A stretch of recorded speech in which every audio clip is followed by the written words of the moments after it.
Good morning, everybody. How's everybody doing? It seems like a festive crowd. There are a lot of good conversations going already. Everybody make their way here okay this morning? There's no snow, no bad weather, no traffic, huh? Well, except for Frank. He got stuck in traffic. So anyway, uh, good morning. I'm Tom Suter. I'm the CEO of the Advanced Technology Academic Research Center. This is actually our first joint event that we're doing with our parent company, uh, government executives. So it's like kind of like we brought in lots of different flavors from the rest of the company.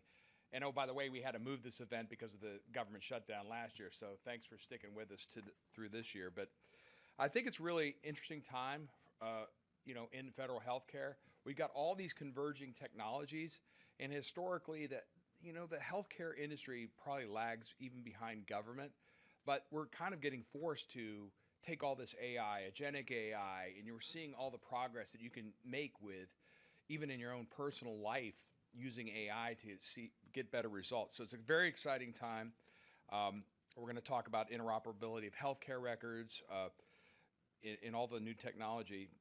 Uh, I'd like to give a big thank you to our sponsors today: Elite Underwriters, Box, Huron, Google Public Sector.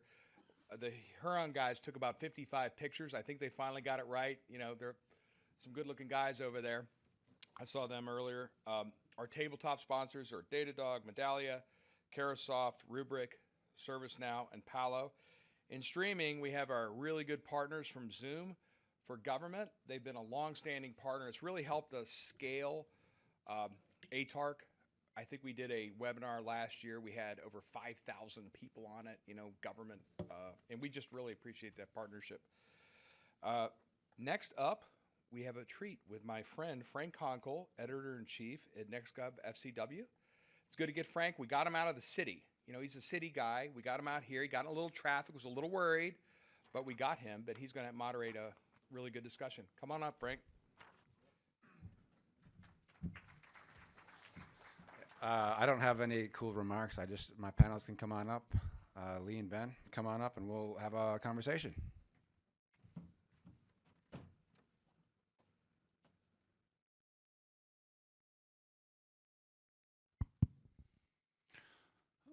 Yeah, I hope. Oh, there's Ben. Come on up, guys.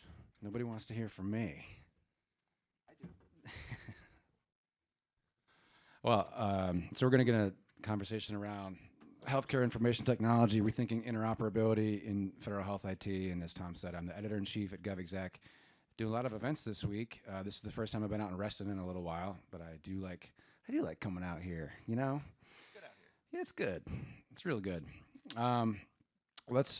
Let's introduce my panelists, and then we have lots of conversation. And then also, I just want you guys to think of some questions, because at some point I'll open it up and start looking at the audience for inquisitively. Then, start raising your hands, because you guys will have better questions than I think I will.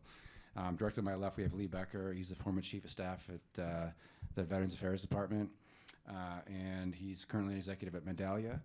And then Ben Koshy, he's the chief information security officer at the Indian Health Service.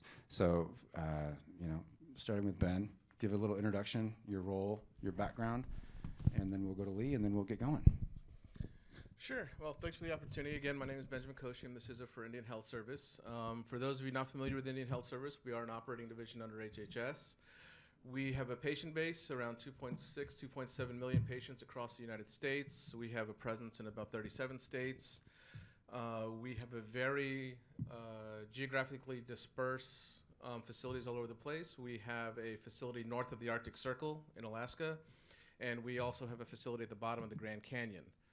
No, I have not been to either. I have tried to justify government travel to go to either of those, and the answer has always been no, but I'm not going to give up. I just right now is in the middle of a major modernization project with a primary focus of transitioning to you guys can hear me okay, right? Yeah. Transitioning to a new electronic health record system. Our previous system, called RPMS, is over 30 years old, and it's based on the old Vista system through VA, who still continues to help us support that. We are transitioning to what was formerly known as Cerner, now Oracle Health, and deploying that. Our first pilot for a site is about to go live in actually a couple months later this year. And our hope is to have a new centralized cloud-based electronic health record system that improves clinical processes, patient experiences, and provides a centralized management of data so that it's easier for our patients who go to different sites, not having to worry about if a facility has their electronic health record. Our previous system, RPMS, was not centrally connected. So if you went to one facility and then went to a different place in the United States at another Indian health facility, they could not access your health record. They would have to either take the records with them or specially request them to be sent over. And now our new electronic health record is hoping to solve that issue, so it gives a better experience for the patient, and then also helps our patients who are not only using the Indian Health Service, but also the Veteran Affairs Service. We have a lot of our patients who are both part of a tribe, but also a veteran. So, the agreements we've had with the VA allow them to get care at both facilities, and having that interoperability between those records really helps to ensure that clinicians have a uniform view of a patient's health background to ensure they get the best possible care. So I want to say, you talked really fast, but Sorry. stepping back, a multi-year, multi-billion-dollar modernization of a 30-plus-year-old system that impacts 3 million-plus patients each year and has a geographic footprint of everywhere from the Arctic Circle to the bottom of the Grand Canyon. Correct. So Yeah, easy, yeah. easy knock peasy, that out in a big year. job. We'll be all right, yeah. Luckily, there are examples to go and lessons learned. I can point to Lee because during his time at VA, he was there when that interoperability effort, that modernization of their healthcare system started. It's ongoing now, but I'll kick it to you. Tell us about the last 10 years for you, because that's basically been the journey for you. Yeah, absolutely. So I know it also goes back even further when we, from OAF, OEF. So when I was, so in 2005, how many were in DHA, MHS, well, back then, military medicine during that time? So you all remember. So we were, at that time we had back CHCS, Alta, that world. And we were at the same time modernizing the casualty care process. So the casualty care process, and we did a great job. We saved lives on the battlefield. We had as a result, more complex patients to be able to take care of back home, but we weren't ready. Our systems weren't ready. We were not interoperable. And so a lot of that genesis started back then, which as a result, there was a Dole-Shalala Commission, which was executed by President Bush at the time and mandated. And one of the things were we were going to have a joint electronic health record. We're going to solve this interoperability. So that's a lot of it, how the genesis started of it. And it was a privilege to be part of it. But that, again, we're talking about 2005, and then Dole-Shalala was 2007, right? So it's a long time. The VA, I'll tell you, yes, it was like, it's one thing to say, hey, we want to have one joint record, right? We want to be able to do it. Now it's as we know, as like Mike Tyson says, you have a great plan until you get punched in the mouth. And I think we got punched in the mouth a few times. And so we had to adjust. I think probably one of the greatest lessons that we learned, even though DoD was first in how they went about it, and you'd think we should have been able to just copy and paste what DoD did to VA.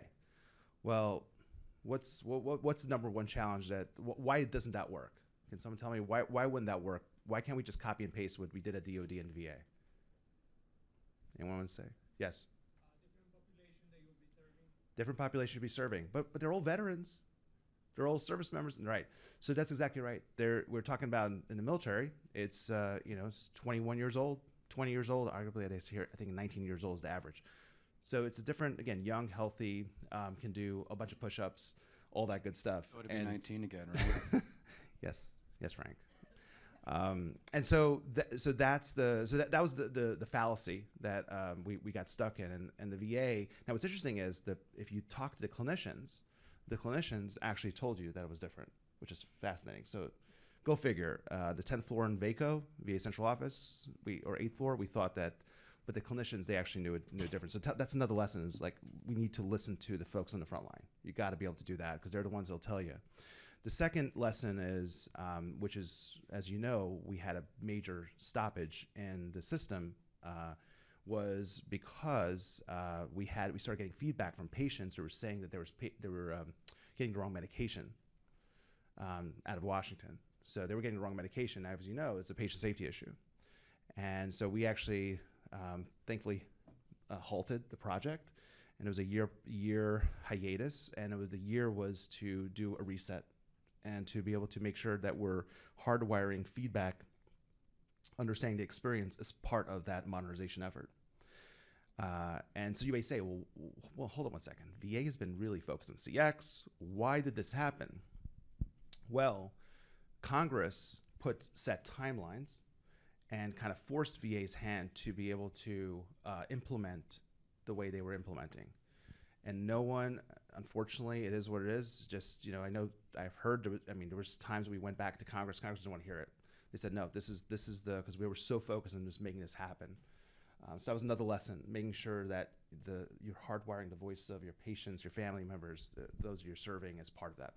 And I know IHS is definitely have taken those lessons and are implementing it, which is fantastic to see. Well, let's talk about some of those lessons. But how are you starting? You have a pilot upcoming. Let's talk about the timeline here. How long that's going to go? What does that pilot look like? How many users would it involve?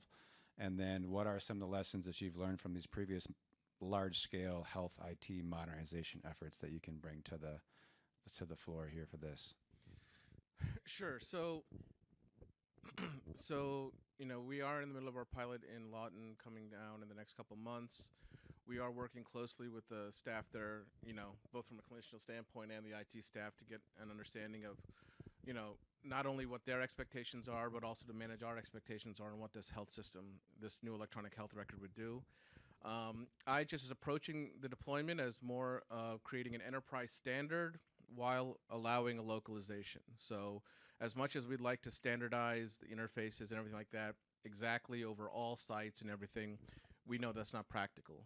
It's also not efficient. So having certain level of localization depending on the site is also something we're building into this new EHR to ensure that those specific things that are specific to that site are also being able to integrate. As CISO, from a securities perspective, it provides us with a unique, I now have a centralized viewpoint of the electronic health record across the entire agency as we deploy this out. That's kind of been the priority for my office, to ensure that not only we can centralize security, but also reduce the burden of the local IT staff on their security roles. Some of the sites at our more rural locations, the pharmacist may also be the IT specialist, which is also the help desk person, which is also the security person, which I'm sure they love wearing all four of those hats, but we're trying to take some of those hats away. So being able to take away those security responsibilities, saying, well, you're not going to have to do these type of reviews of your system or updating of the system because it's all cloud-based. We'll take care of it. You just need to know that we'll let you know if there's an issue that has to be handled locally, but from a security perspective, we're going to handle that all on our side.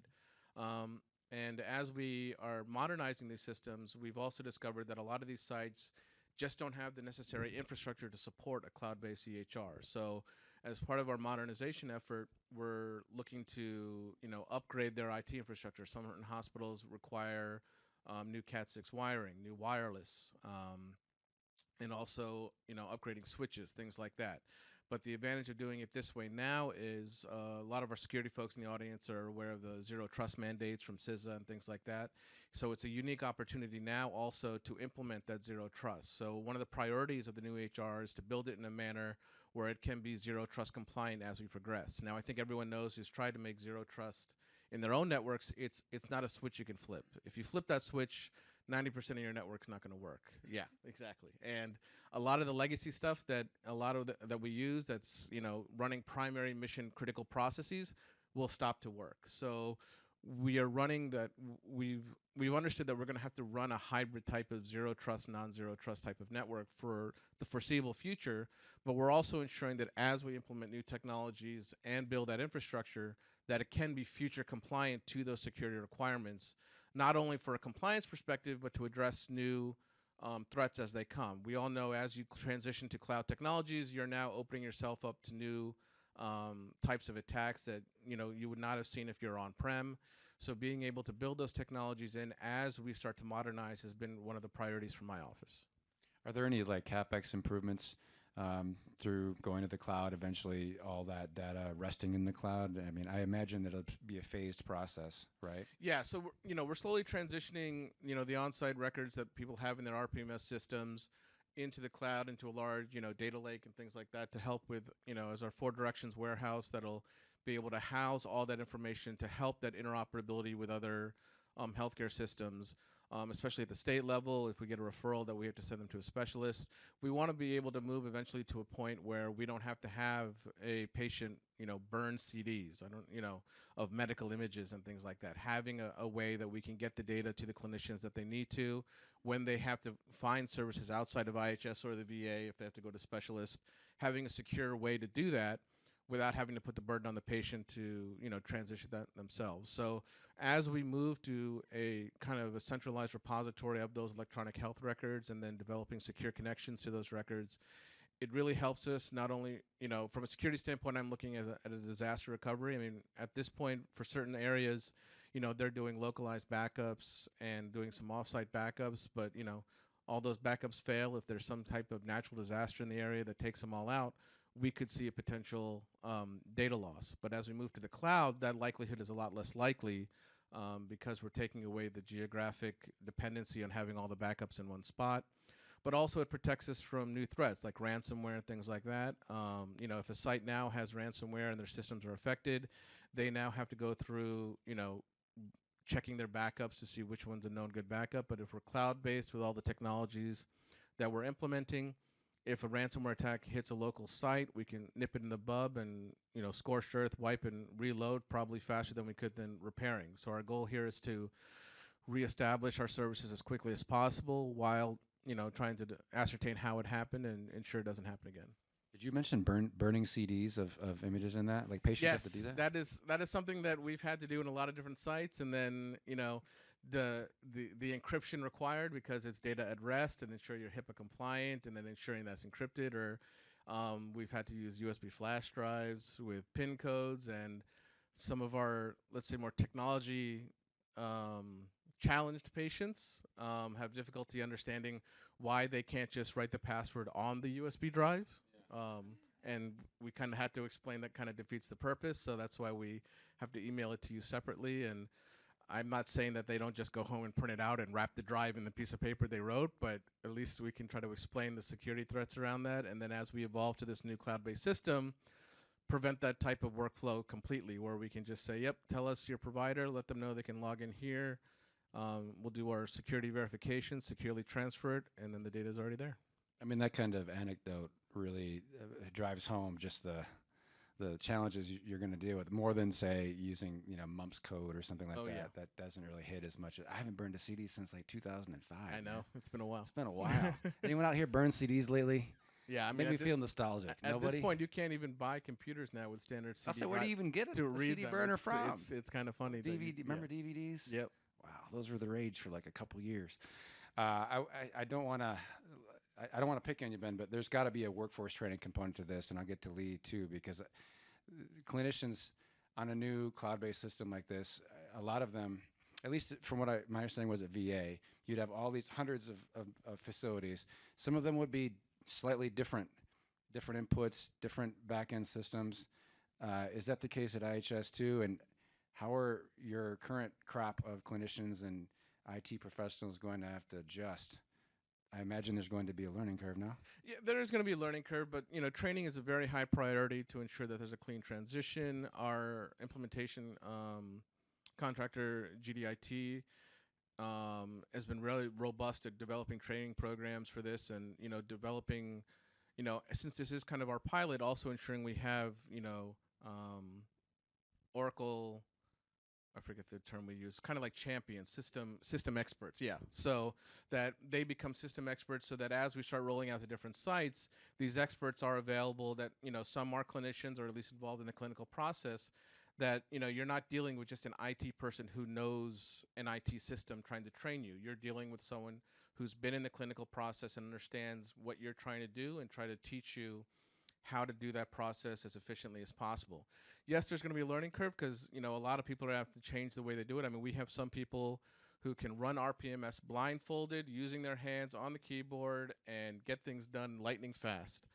that's going to be different on the new EHR because it's more secure and we can't do some of the bypasses they want to do and things like that. But also understanding that, getting that input, like you had mentioned earlier, about ensuring that the clinicians have their say on the different processing and things like that, what the intention is, ensuring we're integrating that into our training and making sure that their concerns are properly noted, documented, and implemented and addressed. But also teaching them that as we are progressing, we're going to be adopting new technologies that you didn't have before. I think, during the opening remarks, we talked about AI. AI is a really big component now in the clinical space, in all industries, and so specifically for the EHR, we're looking at different AI technologies. Right now, the one that comes to mind is basically patient visit transcription, that our physicians will be able to use their device and start up a program and let the patient know, I'm going to use AI to document our visit. Is that okay with you? Get the patient's consent. And then the physician can now actually look at you and talk to you and ask you questions instead of having them face a computer to type as they're trying to talk to you. So it gives a better experience to the patient, and the conversation flows naturally. They don't have to talk in any mechanical manner to say, okay, write this down, write this down. No, they can just talk in a regular manner with the patient. The patient can even have a sidebar about other things and things like that, and it will automatically generate the physician's note, and then the note will be automatically populated into the patient record.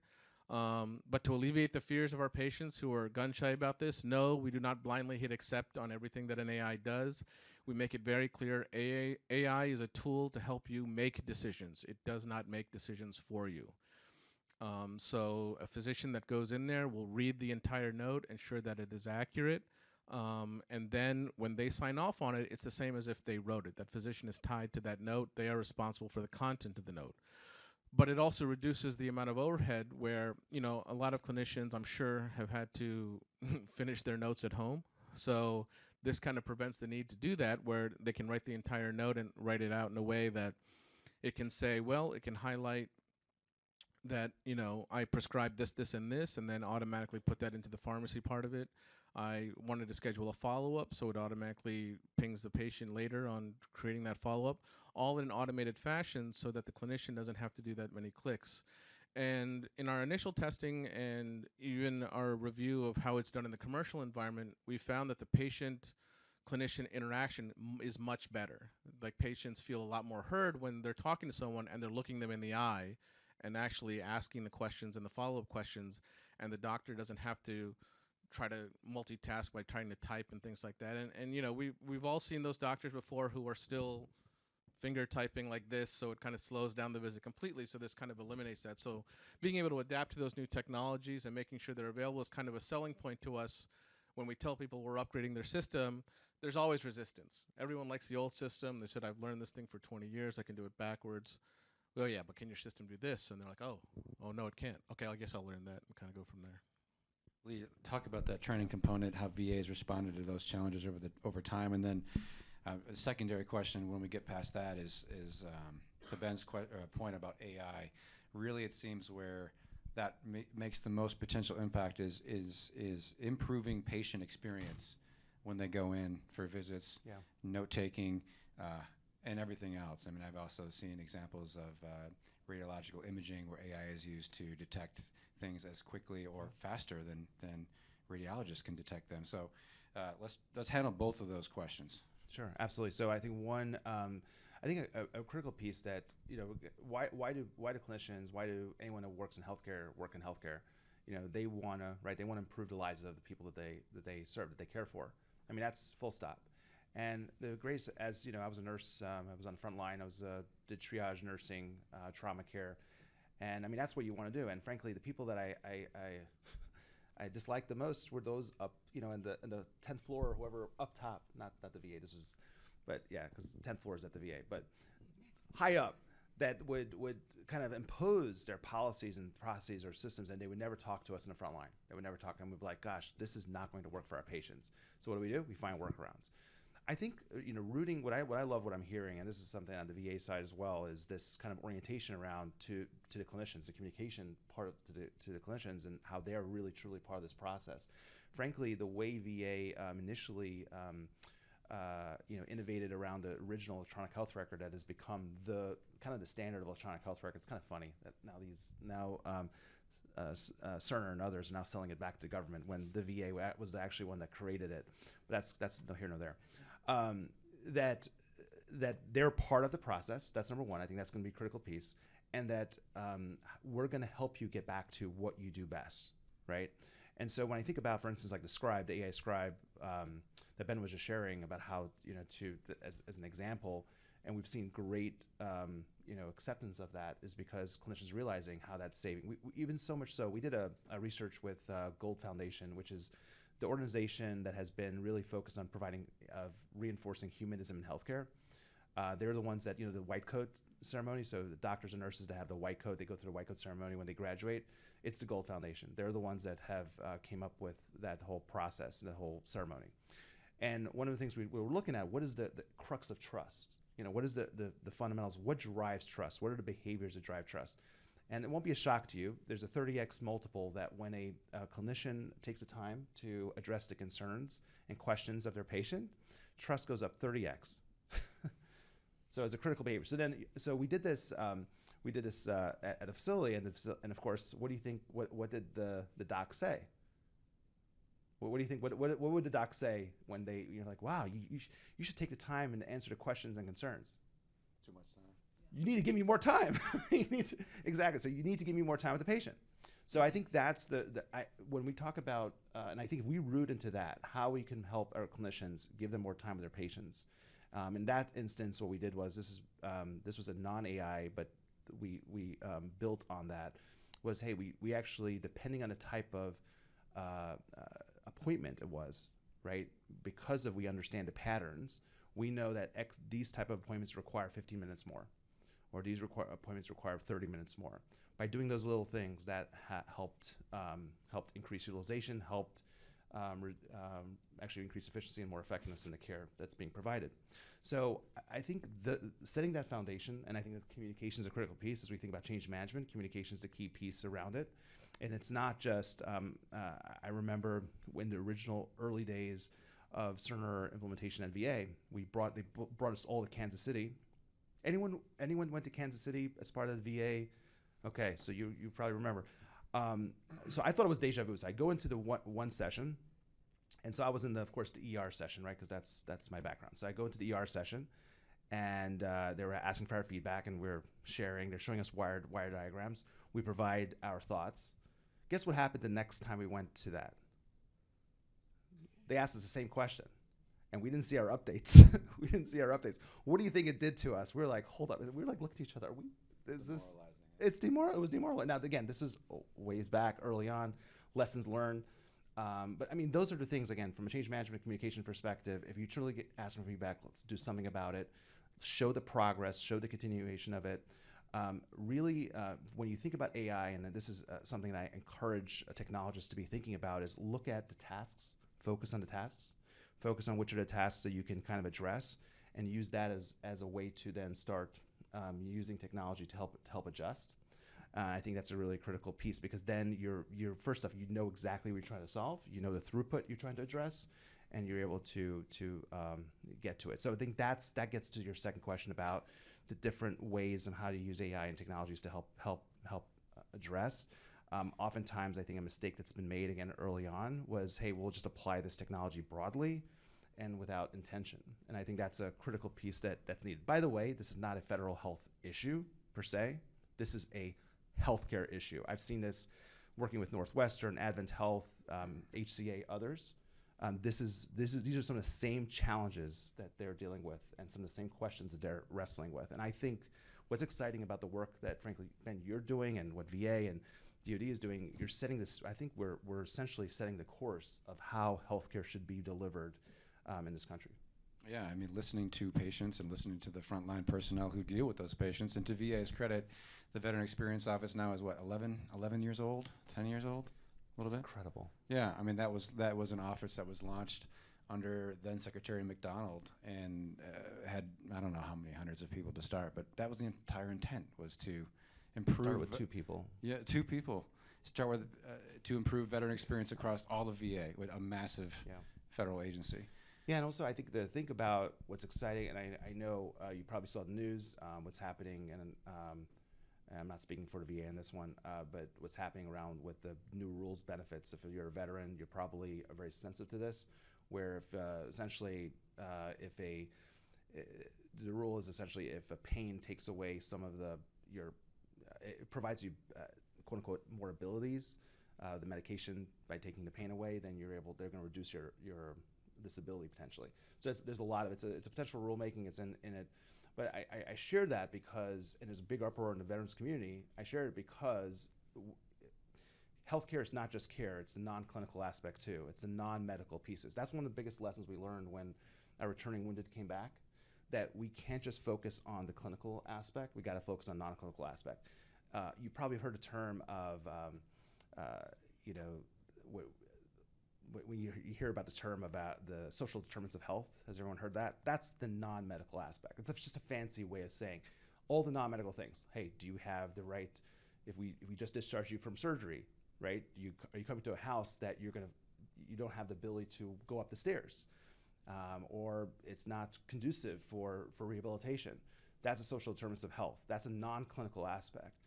And I think that's very unique in the work of Indian Health, VA, the military health, is that we have to consider the non-medical aspects too. So that's another key piece of interoperability, why it's so important, why we're unique in the sense of how we're delivering health care, unlike the private sector, and why this is such an important piece for us.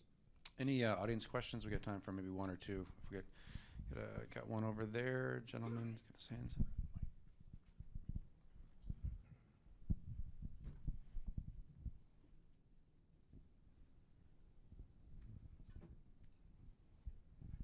No questions off limits, so feel free.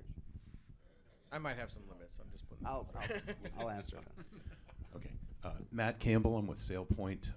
Thanks for the discussion, really appreciate it. When we talk about interoperability and specifically with respect to Zero Trust, when you deal with other non-employee entities, partners, clinicians, things like that, and increasingly AI, how do you think about, Benjamin in particular, how are you thinking about identity from an interoperability perspective? And I have some thoughts on it as well, but definitely interested in yours. Yeah, so that's a great question. I mean, so, you know, for our identity verification, especially for our patient population, it's something that we're kind of redoing as we put people through this electronic health record and start transitioning them over. Patients are going to have to kind of re-register to reconfirm their identities and things like that. And then also ensuring that our authentication mechanisms for offsite access, FIDO2, two-factor authentication, things like that, are kind of our main priority. Our old system just wasn't able to handle MFA or handle the security checks that we do. So leveraging the technologies out there that, I mean, a lot of you, I'm sure, especially for other government agencies accessing different, like I say this because I just had to go through it, is the Trusted Traveler Program for Global Entry. How you guys use their system to log in, either using login.gov or IRS using ID.me and other LexisNexis, all kinds of different things. We're looking at all those type of technologies to determine how we can not only onboard our tribal population, but acknowledging that our tribal population is a bit unique in the sense that they aren't going to have the same demographic information on file, because we're dealing with tribal governments who have tribal databases that may not be at state level databases. Understanding that some of our more rural communities, you cannot use a cell phone to do identity verification because the family of 5 shares a cell phone, just because they can't afford to get everyone a cell phone. So ensuring that none of those patients are left behind, ensuring the technologies that we employ are robust enough to handle those situations, but also ensuring that once that identity is verified, ensuring our authentication mechanisms are as robust. Well, as a security guy, I would like it as robust as possible, but I used to say as robust as tolerable for my other users. So for a quick example, I know from a HIPAA standpoint, now that they're making certain rules required, they're saying two-factor authentication is kind of the gold standard that we want to do. But because we are a federal agency, this is a federal protected system, you know, messaging for two-factor isn't exactly on the table anymore. I think we've all seen the research for SMS phishing and SIM swapping, things like that. SMS isn't really a standard that we want to adopt anymore. So pushing us to the point where we're using push technologies or using a FIDO key like a YubiKey or something like that. Right now, we're kind of researching all the possibilities that are available to us and trying to determine what's the most appropriate for our tribal population in those rural areas. Because we do have some sites where the person doesn't have a smartphone, so even push technology is not going to work. So we may have to just say, okay, well, we're still going to have to use SMS messaging or phone factor for now, as things evolve, but eventually deprecate that when possible. But we don't want to ignore any technologies that would still allow us to help those isolated populations that can't meet that security standard. One more question, if we got one. Got one over here.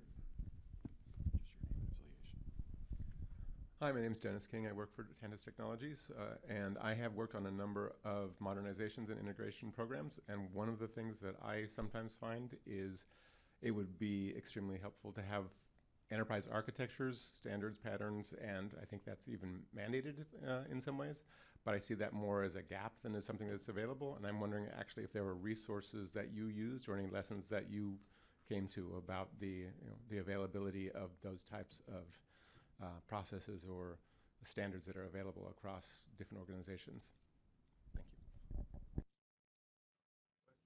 you. So from an enterprise perspective, yes, I mean it is a requirement when you're talking about a government project at this level with direct congressional oversight. Having those standard enterprise architecture discussions is vital. Unfortunately, I don't have the specifics on the specific technologies that we were using for that. Again, GDIT is our integrator who has been doing a majority of that work, and then our enterprise architecture team is more of kind of a reviewer and approver. So the development of those technologies kind of helps on how we're going to deploy using industry best practices and such. And then the main aspect that we're seeing is, industry best practices for this type of deployment don't really mesh up with what's currently out in our field. So we're kind of that bridge of how we're going to transition of what we have now to that industry best practice. That's kind of been our focus, especially during our pilot, on what our old, because a lot of our infrastructure, like I had mentioned earlier, is extremely dated, and there's no clean way to kind of transition to that point without almost rebuilding systems. So that's kind of been the aspect that we've been looking at and moving that forward. Can I ask a question? What's it? Yeah, go ahead, please. I actually installed that network like 20 years ago. I don't know, for GD and I think it was MCI. I can't remember. Now that we have Starlink, how are you looking at that for like backup, remote areas? Just our friends at the Coast Guard, they used to not get service on the boat. Now they have Starlink. Are you looking at that to achieve better results? Absolutely. For a lot of our remote areas, I joke 5-10 years ago we had sites that were still using microwave for technology. I think a lot of this room doesn't even know or seen what that is. So yes, we are looking at Starlink and other capabilities. We've had discussions with the BII, Bureau of Indian Affairs, and I'm blanking on the agency that helps us with broadband internet all over the country. Yeah. So actually Starlink is deployed at certain IHS areas. We've had areas where sites have gone down completely and cellular connectivity is not a possibility. And we authorized a government purchase. They went into Best Buy, bought the Starlink thing, targeted it up, started it up, and bam, they had capability right there. So that was kind of a emergency setup that we were like, wow, this really works. So we are looking at Starlink and other type of satellite technologies to try to address those areas, to use that. And again, looking at it because we've also looked at, Google Fibers coming out into new different places and things like that. So helping with that technology, yes, satellite technology has gotten to the point now, I think, even the consumer level cellular phones are able to leverage texting now. They're going to eventually move to data. So as that technology develops, we're hoping to leverage that considerably to help as we deploy this electronic health record to those areas to leverage that satellite communication. Absolutely. When in doubt, Best Buy. Absolutely. I appreciate both of your time this morning. If you have other questions for them and you want to lightly accost them out toward there, feel free. But I think I'll give it to Tom now. Thank you, Frank. everybody. Yep. Thank you, Matt. We're going to take a break now. We're going to shorten lunches because some things happened. But we're going to take a break now, and then we'll get you back here, get some coffee, talk to our panelists, and we'll see you in a few minutes. All right, we're going to get the program back up and going. If I can have everybody's attention. Our next speaker is Jason Gray, who's Managing Director of Global Federal Government over at Box. But he's recently left the government, so I thought it would be kind of curious to know how has it been. Of course, Jason was the CIO at a couple of agencies, and now he's on our side, or at least the industry side. How's the transition been for you? Yeah, so it's been 5 months and a couple weeks now. It's been really great. I will say I was very nervous, having known people who have gone and left government. My whole career has been government, so it was a lot of apprehension. But I will say one of the things that, working in agencies, you're so focused on mission and being a part of something bigger than yourself. I kind of asked myself, how's that going to be possible outside of government? But it is and has been. So it's been great to see everyone embrace trying to do the best thing for government as possible, even outside of government, working directly arm in arm with people in government. So it was really great. It's been a great transition. Well, I look forward to your talk. Great. Okay, so I normally don't have talking points, but I will say I like to ramble. So I've been told keep to these talking points because I only have 15 minutes, and there's even a beautiful clock here that's giving me PTSD of testifying before Congress, so thank you. As mentioned, my name is Jason Gray. Before I dig into Box a bit, I wasn't supposed to be the speaker here, but have been here, as mentioned, a little over 5 months. So I'm really excited to talk about Box, kind of holistically overview, because it's only been 5.5 months. I was not a Box user, but a little bit about me, as was mentioned. But I want to put the healthcare context around this, because when I started hearing the conversations this morning about CHCS, CHCS2, Alta, Vista, those are like deep memories for me, having spent a large part of my career. Used to be a large part, but as I get older, it's less and less, working for the VA, whether it was a CIO down in Miami, when I was the CIO, the facility CIO down in Miami, or the customer advocate for benefits when VBMS was being deployed back in the day, when General Shinseki transitioned to Bob McDonald. So a lot of very relevant things in just listening to everyone talk about where healthcare is and where IT is and where technology is for that. So I'm going to click next. Oh, awesome. Okay, so what I want to talk a little bit about is just kind of an overview, because I don't know, even in the conversations leading up to this, a lot of people are asking me, what is Box? So I thought I'd give you an overview. So one thing I will say, Box AI, this is something as recently, like 5.5 months ago, coming from a CIO role. As mentioned, was a CIO at USAID for 3 years, and before that, the CIO for the Department of Education for over 6 years. So making sure when you're deploying AI that you're not training on the data is absolutely critical. Also, I would never authorize something that reduced administrative control, which again, Box doesn't, or create compliance risk or exposure. So the wonderful thing about Box in AI, and I'll get to this as I speak on, is you can ask questions like we've seen, but across everything within Box. So imagine putting all of your files, structured data, unstructured data in the Box environment and being able to say, hey, summarize these complex things that are going on, specifically whether it's research related or questions on the content that you actually have. And that, I will say I've really enjoyed learning a lot about Box, and I think about a lot of things that I wish I would have known about this, because in my prior roles, I would have definitely been able to leverage this. So from a healthcare standpoint, trust, we know, is non-negotiable. As mentioned, Box does not train on your data. You can control exactly who has access to it, whether it's groups or individuals, and it's really as simple as toggling it on or off. And the other thing I wanted to share is that Box is FedRAMP High. I think of April of last year, they got their FedRAMP High authorization and IL4 on the DoD side, because innovation is great, but you need to make sure that it's not liability or risk, which again, I really appreciate the work that happened before I got here. So in terms of the flexibility of Box, I know that federal healthcare is certainly one of the most regulated environments in government. Managing HIPAA compliance, audit requirements, congressional oversight, IG, our friends at the IG and GAO, interagency collaboration. It's really important that you're compliant for all of that. So I'm going to talk really about 3 pillars here. One is getting insights from the data, really for any amount of content that is within Box. Which I will tell you, one of the first things I did coming to Box was putting all of these new government executive orders and mandates and started querying right away, which was really fascinating to see how that worked.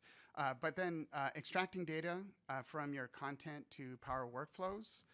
And then one of my favorite features of Box is classifying content automatically. And again, I will get into that. So in terms of insight, I know, in having worked a large part of my career around healthcare agencies, whether it was on the DoD, the VA side, massive amounts of unstructured data. Patient records, scans, claims documentation, research data, clinical guidance, contracts. I'm just thinking that when I was, of course, working for the VA, it wasn't that the data or the storage was a bottleneck. It was really, how do you get to that quickly and securely, and making sure that you can access it. So here's just a screenshot, because I only have 15 minutes. But I wanted to show, like, here is, I think, a 3-page document that is, how an NDA is scanned or extracted. The metadata is extracted from here, so you can ask simple questions. But imagine doing this on thousands of documents, or tens of thousands, or an enterprise over years. And I think that's something you can't do right now, typically. You would have to use like an external sort of application or system, and it's great to see that Box can do that. Here's an example that actually shows through, and I'm going to talk a little bit about this, where you have what's called a Box Hub, and you put your policies or procedures into it. You can pick from multiple LLMs, which is another feature I love about Box, is that you aren't stuck with just one, and then they're all within the Box boundary.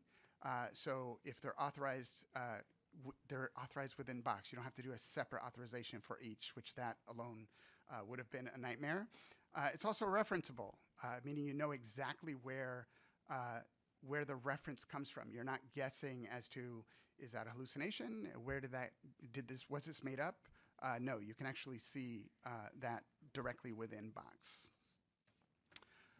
In terms of extract, I think about my time working at the VA. I think about claims intake.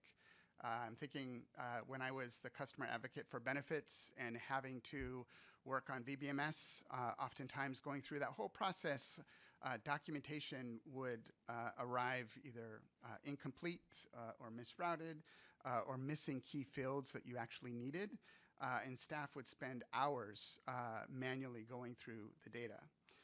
Now, of course, with AI, you can pull the required fields automatically, identify missing elements, and again, trigger downstream workflows and populate dashboards.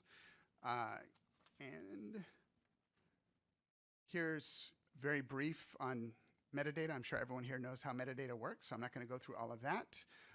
But I will say, again, thinking about back in the day, a lot of memories this morning.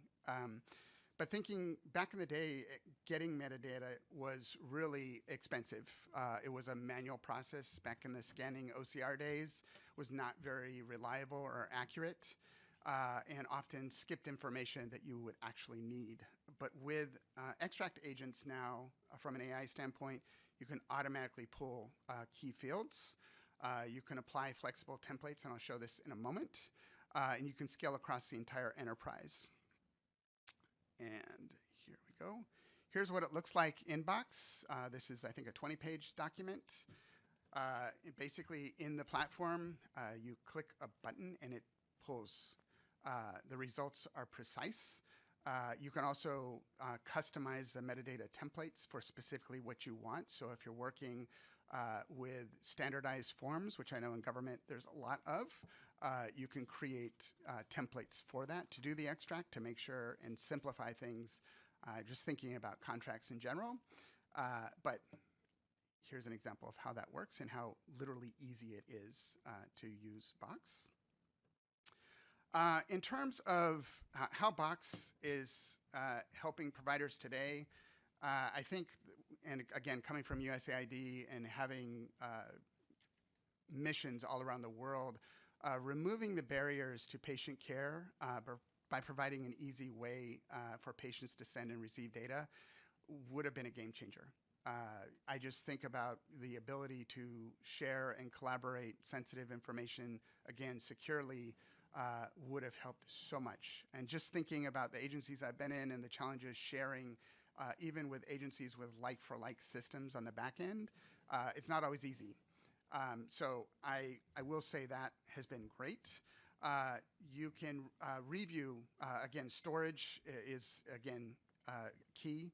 But I will say the reviewing, a lot of policy changes, it would be really great to have been able to put or have all of my instructions or policies or procedures, and then new guidance comes out from government or from a law, and then you can easily, very quickly say, show me how, where in my policies this is going to impact this. That would have been extremely helpful. And again, this is not automation just for the sake of automation. This is really about removing barriers to care. 4 whole minutes. This is basically, I struggled with coming up with a dashboard. I thought, I don't really want to go into dashboards because there's a lot of that, but I will say one of the really easy features of Box is really the no-code drag and drop. Here's a very simple sample as it relates to contracts expiring.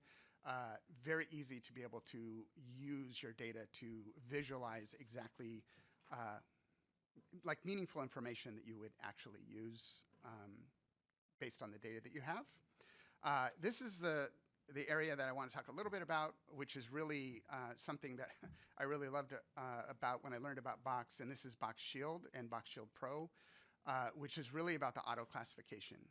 And I will say, as a former or maybe recovering authorizing official, I am used to accepting risk. It's a real challenge when you end up having a bunch of data and you're not sure where that is. I will tell you, years ago, someone takes an Excel file with over 100,000 PII records in there and sits it on a shared drive that, unfortunately is accessible internally. That's still a breach. You still have to report it. It would have been nice to have something like Box that does the auto classification where you can identify PHI, PII, and apply the appropriate protections on it automatically. And I will say auto classification today typically works on keywords, regular expressions for those of you who have dabbled in that, where you're identifying fields or names, date of birth, social security number, credit card number, account number, those sorts of things, which is really good. But what's really great about Box is that security is actually embedded into the workflow, not layered or bolted on after, which again, I'm going to walk through this. Here's a demo showing exactly how the classification actually works.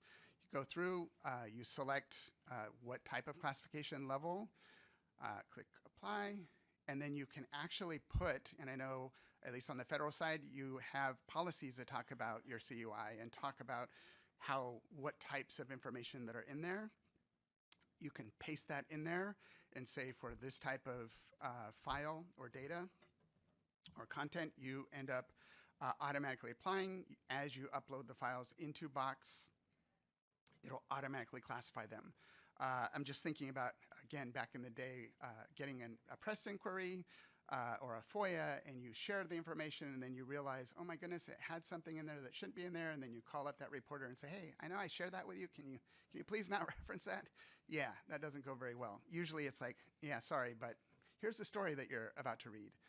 Anyway, I love that about Box. And the last thing I'll really say is really, again, I feel like Box for me has been really easy. I don't do sales, which I'm thankful for, but it's really great to be able to look across the federal landscape and figure out, here's a really good solution that would have enabled me to really eliminate, one, modernize our processes and the technology, but eliminate multiple systems that I was paying a lot of money just doing pilots and proofs of concept for, and I would have loved knowing about it then, but now I get the opportunity to work across all of the federal space. So anyway, I'm about time, so I'm going to pause there. How about a follow-up question? That first panel that we had was the interoperability. I know it's great for enterprise, but all the time in healthcare, you don't know who you're going. There could be a mass casualty event. There could be. You don't know who you're going to have to interface with. And talk a little bit of how easy it is to onboard folks. I think that's a key feature of your product. Yeah, so that is a beautiful thing about it. That's a great point. I think about just my time at USAID, global health, and deploying people on humanitarian assistance missions. And with Box, it would be really easy. You don't have to have a Box account, meaning people who have Box can send information out to people who just have an email address. So it would have been really, from an administration standpoint, really simple.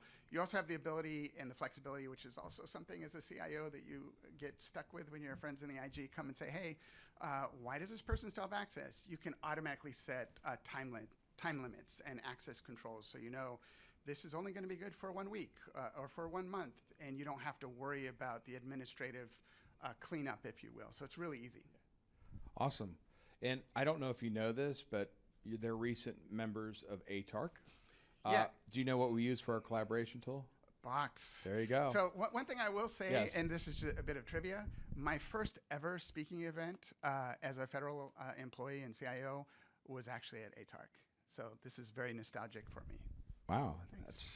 That was a while ago. It was. It was. That's fantastic. Well, thank you. Yeah, thank round of applause. So like many corporations, GovExec is a bunch of companies that have come together. I think we have like 16. So we have another colleague. This is our first event. It's kind of like the Avengers, sort of.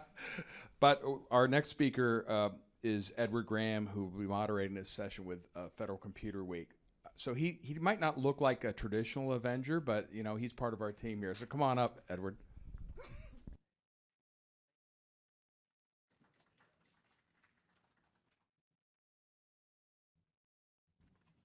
Well, thanks so much for that introduction, Tom. I will try to live up to being an Avenger.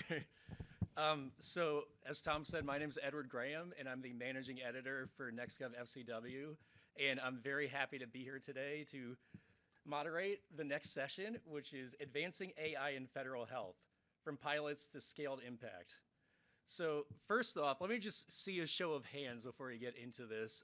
How many of you have seen or are aware of federal agencies recently releasing their inventories of AI use cases? So a decent amount. Okay. So we'll be discussing some pilots and some related, health initiatives that agencies, particularly HHS and VA, have been rolling out. I think, if you dig into the inventory, for VA, for instance, there's a lot of examples of the agency using AI increasingly to help with PACT Act claims processing, with, suicide prevention, which is a very interesting approach. We're seeing agencies in general using their own internal generative AI chatbots. So there's already a lot of active excitement across the federal government when it comes to using AI tools. But today we're really going to get into the health component of this. So, I really wanted to, set that introduction up before I really introduce our panel and bring everyone up here. So, this session is going to be exploring how agencies are implementing AI in ways that are impactful and responsible for healthcare and health services. And I'm very happy to introduce our speakers today. And they are John Bursler, the GM of Federal at Granicus and former Veterans Experience Officer at the VA, and Nick Weber, the Acting Director of the Office of Scientific Computing Center, the Scientific Computing Center, at the National Institutes of Health Center for Information Technology. So please give me a hand as we welcome them up here. Okay, thanks so much.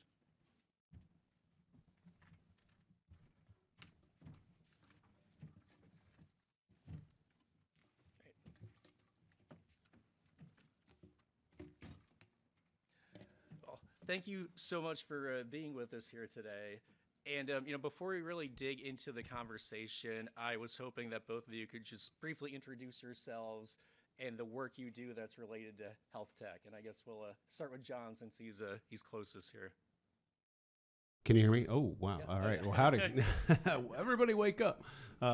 Hey, thanks so much for having me. And Edward, good to see you again. And great to meet Nick as well in person. So my name is John Bursler, and I have the privilege of serving as the general manager at Granicus's federal business. If you don't know Granicus, we're like Gov Delivery is our primary product, but we're trying to accelerate more of our state and local products, especially using AI and automation to the marketplace. But citizen experience communications, and I was a customer of Granicus when I was the chief experience officer at VA, and that's how we use the Granicus software and services to reach 3 million unaffiliated or unenrolled veterans with the passing of the PACT Act, or the toxic exposure legislation. So I became a massive fan of the company and the mission and how we could accomplish it at VA. So excited to be here to talk more about this. I'm Nick Weber. I'm at the National Institutes of Health, the Center for Information Technology. That's one of 27 institutes and centers at the National Institutes of Health. My role is as acting director of the Office of Scientific Computing. That includes our high-performance computing, our kind of cloud activities, clinical research, data repositories, other things like that we support on behalf of the NIH. And my role in AI is we roll out a lot of the AI tools and platforms, and I also co-lead our NIH community of practice for generative AI, which I'm sure I'll talk about in some of the questions. Great. Well, thank you so much. Before we really dig into the meat of this conversation, I wanted to offer up a softball first, which is why AI? Why are AI tools and technologies kind of being used and seen as transformative when it comes to healthcare services and delivery? I can start. So there's a lot of promise, of course, and everyone sees the impact and playing around with tools at home and those sort of things. It's also being expected of us with rollouts of tools to the entire department. We've taken advantage of the OneGov deals at HHS and NIH for many of the $1 deals with the various products. But I think we've also had to weather the storm of changes in personnel, rifts in different parts of the organization, and everyone's grappling with how can we be more productive, how can we make sure we still provide the services that are needed with a diminished staff. And AI has really been a boon toward being able to do that, both from the administrative and kind of health coordination side that we do at NIH, as well as delivery in the clinical center and across the board. So I think it's both out of necessity and out of just interest and opportunity. And I'm sure there's that saying of necessity is the mother of invention. I think that we're kind of in that space with where we are with AI in the health space. Yeah, I think it's to hopefully make things easier, right, and faster and more effective. And instead of accessing just one doctor about a medical condition, you can access thousands of doctors in that field about different questions that you may have. And I mean, just on personal use, I don't know if you guys have ever tried this before, but using whatever AI platform, I mean, I was asking my mom what kind of medication she was on and if any conflicted with each other. And probably because she wasn't telling her doctor about some of the medications that she was, I was like, well, Mom, you can't take all these and you need to go talk to your doctor about that. Like, I think it's really advancing the lay people, in terms of like our knowledge and our access to knowledge to not only drive better outcomes for ourselves and our families, but it's making, hopefully will make things more cost effective, not only in the clinical experience, but everything, the backstage that happens before, during, and after, like the really complex insurance journey. Hopefully we can automate a lot more of those tasks and ensure that they're done correctly, and then we're not overcharged or fraudulently, engaged in that process too. So there's a lot of great applications in the entire journey. Just to riff on that, of the example of your mom, the Uber driver on the way here, I told I was going to speak at an AI panel and asked me some questions about how can I use AI, not for health insurance, but for vehicle insurance, auto insurance. And I was telling her, here's how you can maybe go to ChatGPT and explore these things and ask questions. So everyone is interested. Everyone, I think, has an opportunity to be able to kind of learn and see how they can apply to their daily life. Now, Nick, you brought up OneGov, and I wanted to deviate a little bit and ask about that. I'm sure our audience today knows what OneGov is, but just to kind of ensure that you actually are aware, OneGov is the Trump administration's initiative to treat the government as one customer when it comes to providing discounted services. So a lot of tech companies, Google, Palo Alto Networks, cyber and tech companies have been signing these agreements with the administration to offer discounted services. It's not just AI, but we are seeing a number of AI products, having better access to some of these federal agencies and officials. So I wanted to ask, in the context of NIH, when it comes to some of these new AI capabilities that you have access to now, what are the benefits or the potential benefits you see from having this new resource that you can pull from? So there's benefits, but there's also some challenges that I'll talk about. So the benefits are clearly we have access to ChatGPT Enterprise, Claude, Gemini for Government, all of these different products that are available to everyone. And that's been helpful so that people have tools at their disposal. I used it late last night and this morning. I'm doing PMAPS employee reviews, and it's incredibly helpful in writing performance standards and other things related to performance plans. But I think it's in terms of the deal essentially, and they vary, but the deal is for the kind of OpenAI and Anthropic's and Google's is $1 for the entire agency for an entire year. And then Google said, well, we can beat that. We're going to charge 50 cents. So they're half as expensive. And that's a good thing, but it's also a worrisome thing for many at NIH because this is what I like to call the drug dealer model, right? They get you hooked, and then you'll pay anything to continue to use it. And so we're worried about what is it going to look like? How are we going to decide when we have people using all of these different products?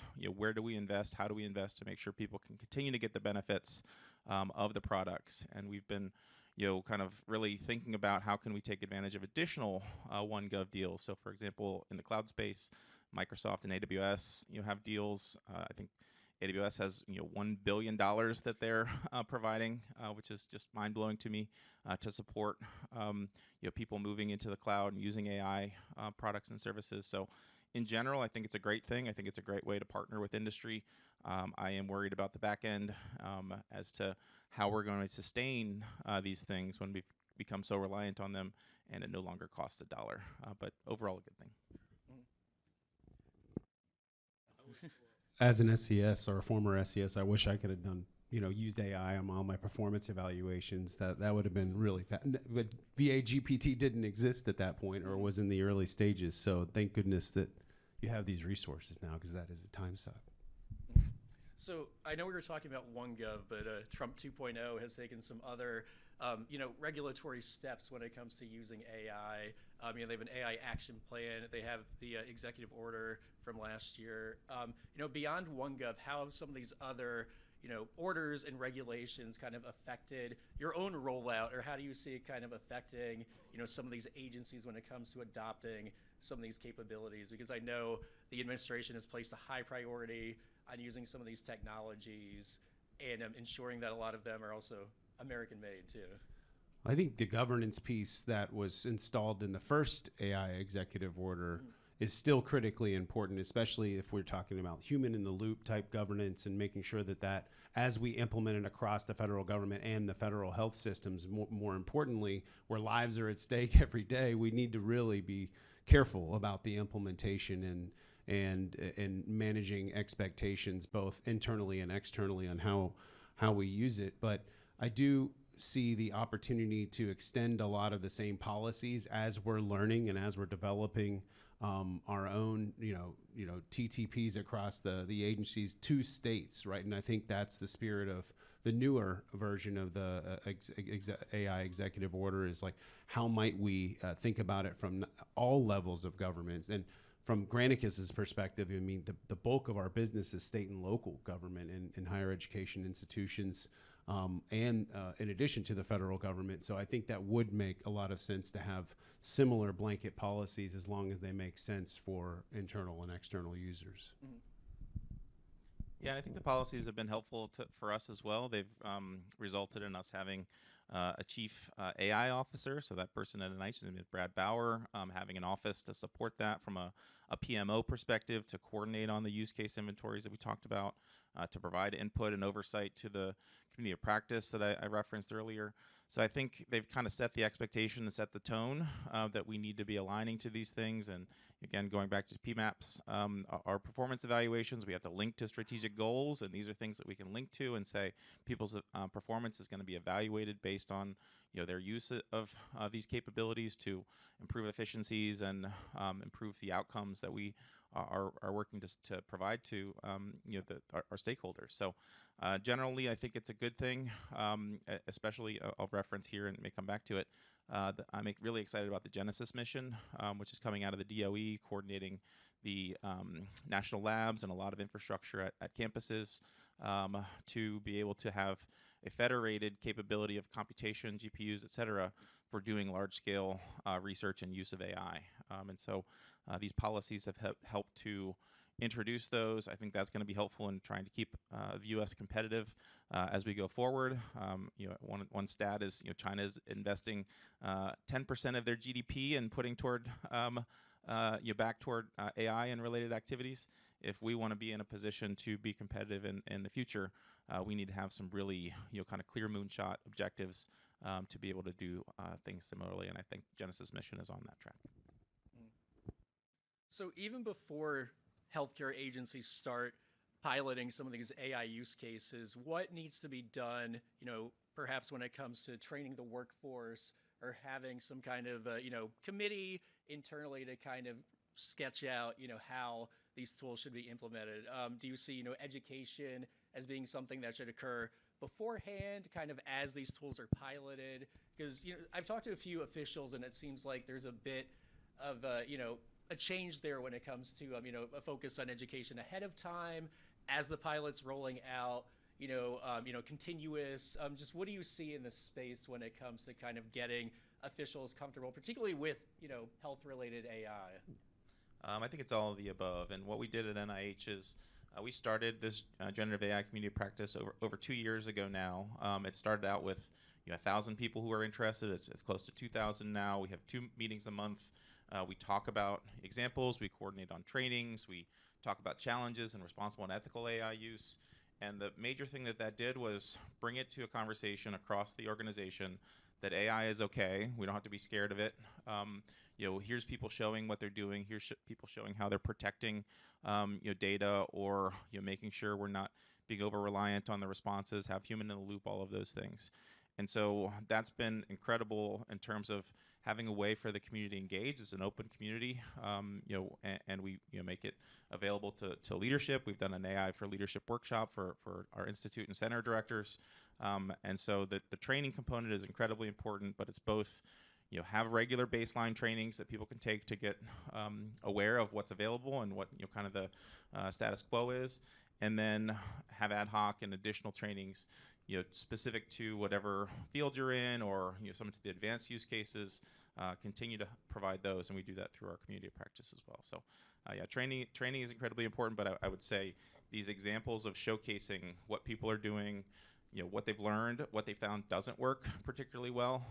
We like to have those examples. Those have all been helpful in just socializing how to use some of these things and how to be thoughtful and responsible when doing so. Yeah, and I'll make a plug for design and qualitative research. I mean, in order to really set a lot of these great products and programs in motion, you have to understand like where the challenges are, not only from the employee use case, but also the end user use case. If you're a HISP in particular, a great example of that is, if you look at the VA's AI use case inventory that you referenced earlier, Edward, like one of the great examples is this fraud prevention, especially in disability claims, which is healthcare adjacent. That's how we qualify for VA healthcare, right? And there was these massive, instances of fraud when people were changing their bank account, their routing number, and that was not them, right? And so now we've been able to reduce that using these AI to help catch it. This was a huge effort. When I was there, we ran the VSAFE, the Veteran Scam and Fraud Evasion Task Force, which is a multi-agency task force led by the White House, and to really crack down on this type of stuff. And we identified the needs. And then, of course, when the technology became available, not just in the marketplace, but for the federal government, because it takes a little bit longer, it's a lagging, right, application, we were then able to solve for it using all of that background research. I got a couple other examples we can talk about that are specifically related to healthcare and access, but I think those are, that's really important to always think about. How do we identify those pain points, those bright spots, those moments that matter along the journey, so that then we can apply AI and automation use cases to it to solve those problems? Yeah. No, I definitely love to hear more about some of the use cases the Veterans Experience Office in particular has been using. I know the office last year was codified. It was after you left, and now it's an official part of VA moving forward. And we talked about this before, but I know one of the interesting AI uses that VEO has been using and was using back when you were with the department was V-signals and the crisis alert algorithm. I did a project on VA's use of AI to prevent suicides, and I know even beyond suicide, this was a way for the department to I'm sure you'll do a better job explaining it, but just kind of set it up. The department would kind of send out surveys, they get responses, and it would help determine, this veteran's homeless, we can direct resources to them for housing, this veteran's in crisis, we can direct, crisis support services. Yeah, the topic clustering and natural language processing. I mean, these are the very early use cases before like Gen AI and like the full adaptation of the federal government, leaning in more into that and agentic capabilities. This is far before that. I think the total, and I'd ask Lee for help here in terms of like what number we're up to. But when I was there, we had like intervened or been able to intervene in over 5,000 different individual use cases where veterans would leave qualitative survey comments stating that they were either in mental health or housing crisis, and we were able to identify that using the topic clustering, the natural language cluster or natural language processing, and then proactively wrap our arms around them using the Veterans Crisis Line and the Housing Support Line. So literal saving lives, the capabilities here, in terms of managing a better transition from military to civilian life, and like for transitioning from the military health system and the Defense Health Agency into the Veterans Health Administration, we noticed that so many more veterans weren't enrolling in healthcare upon leaving their uniformed service life and coming into VA, even though it was free in many cases, depending on your eligibility and the time that you had been in, the time you had been out. We identified that we were spamming these individuals, and so this is where I work directly with Granicus. We identified that we were sending transitioning service members 156 emails in the last 3 months of their military service. These would come in batches of like a dozen at 12:01 a.m., telling them to enroll in healthcare, to file for their benefits, to explore GI Bill, education. No, that's so confusing. We're spamming our individual customers, and especially the most critical services that they need, like enrolling in healthcare and maintaining their continuity of healthcare for them and their family. That is so important. So we're really missing the boat. So instead, we redesigned the entire journey, and from the day that they get out, we reround 18 months and then bucketed how we would communicate about certain benefits. Healthcare and mental health and were two of the most critical that we would spend more time sending them proactive SMS and email communications, because with that we knew that that's what they needed to start at certain periods. So you can only get there by understanding the customer journey and the customer pain points. Once again, back to my plug about design and qualitative research. but then using AI and automation to then set that new course and not spam your customers and help them enroll. Now they're enrolling in healthcare at a much higher rate.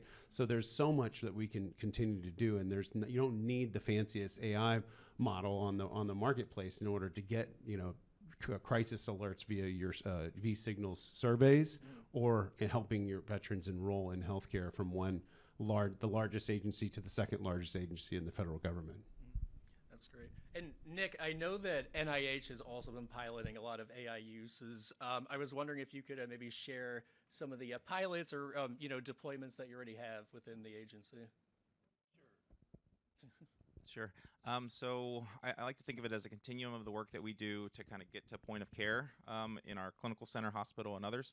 So at the beginning, we have kind of the administrative part of what we do for the research. Then we have kind of direct research support. And we have preclinical and other or basic and translational and preclinical work, and then we have work in the clinic. And so at the end of this continuum on administration, I'll give an example, and then I'll go through. So for administration, we do a lot analyzing our grants portfolio. We fund 300,000 investigators every year. About 85% of our $50 billion annual budget goes to fund basic research across the country at research institutions and academic and medical centers. And so using AI to analyze that portfolio, see where there are gaps, see where there's overlaps, where we can bring things together more efficiently has been incredibly helpful. We're building agentic AIs around our entire grants portfolio to allow people to have better experiences looking at where they can apply for grants and other things like that. So that's on the administrative side.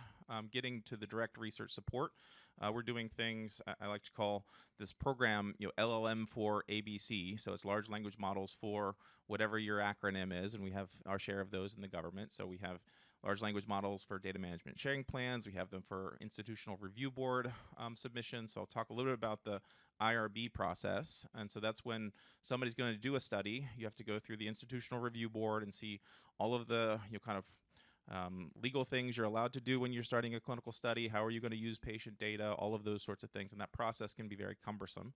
And so using AI to help establish and navigate all of the policies and rules and things to generate that IRB proposal, to do an initial evaluation as kind of an assistant on that proposal, to help that process go much smoother so we can have more throughput on clinical studies. Then in the labs, there's a million different things going on doing direct research. And one of the things I'll point out is we generate a lot of data at NIH and fund a lot of data.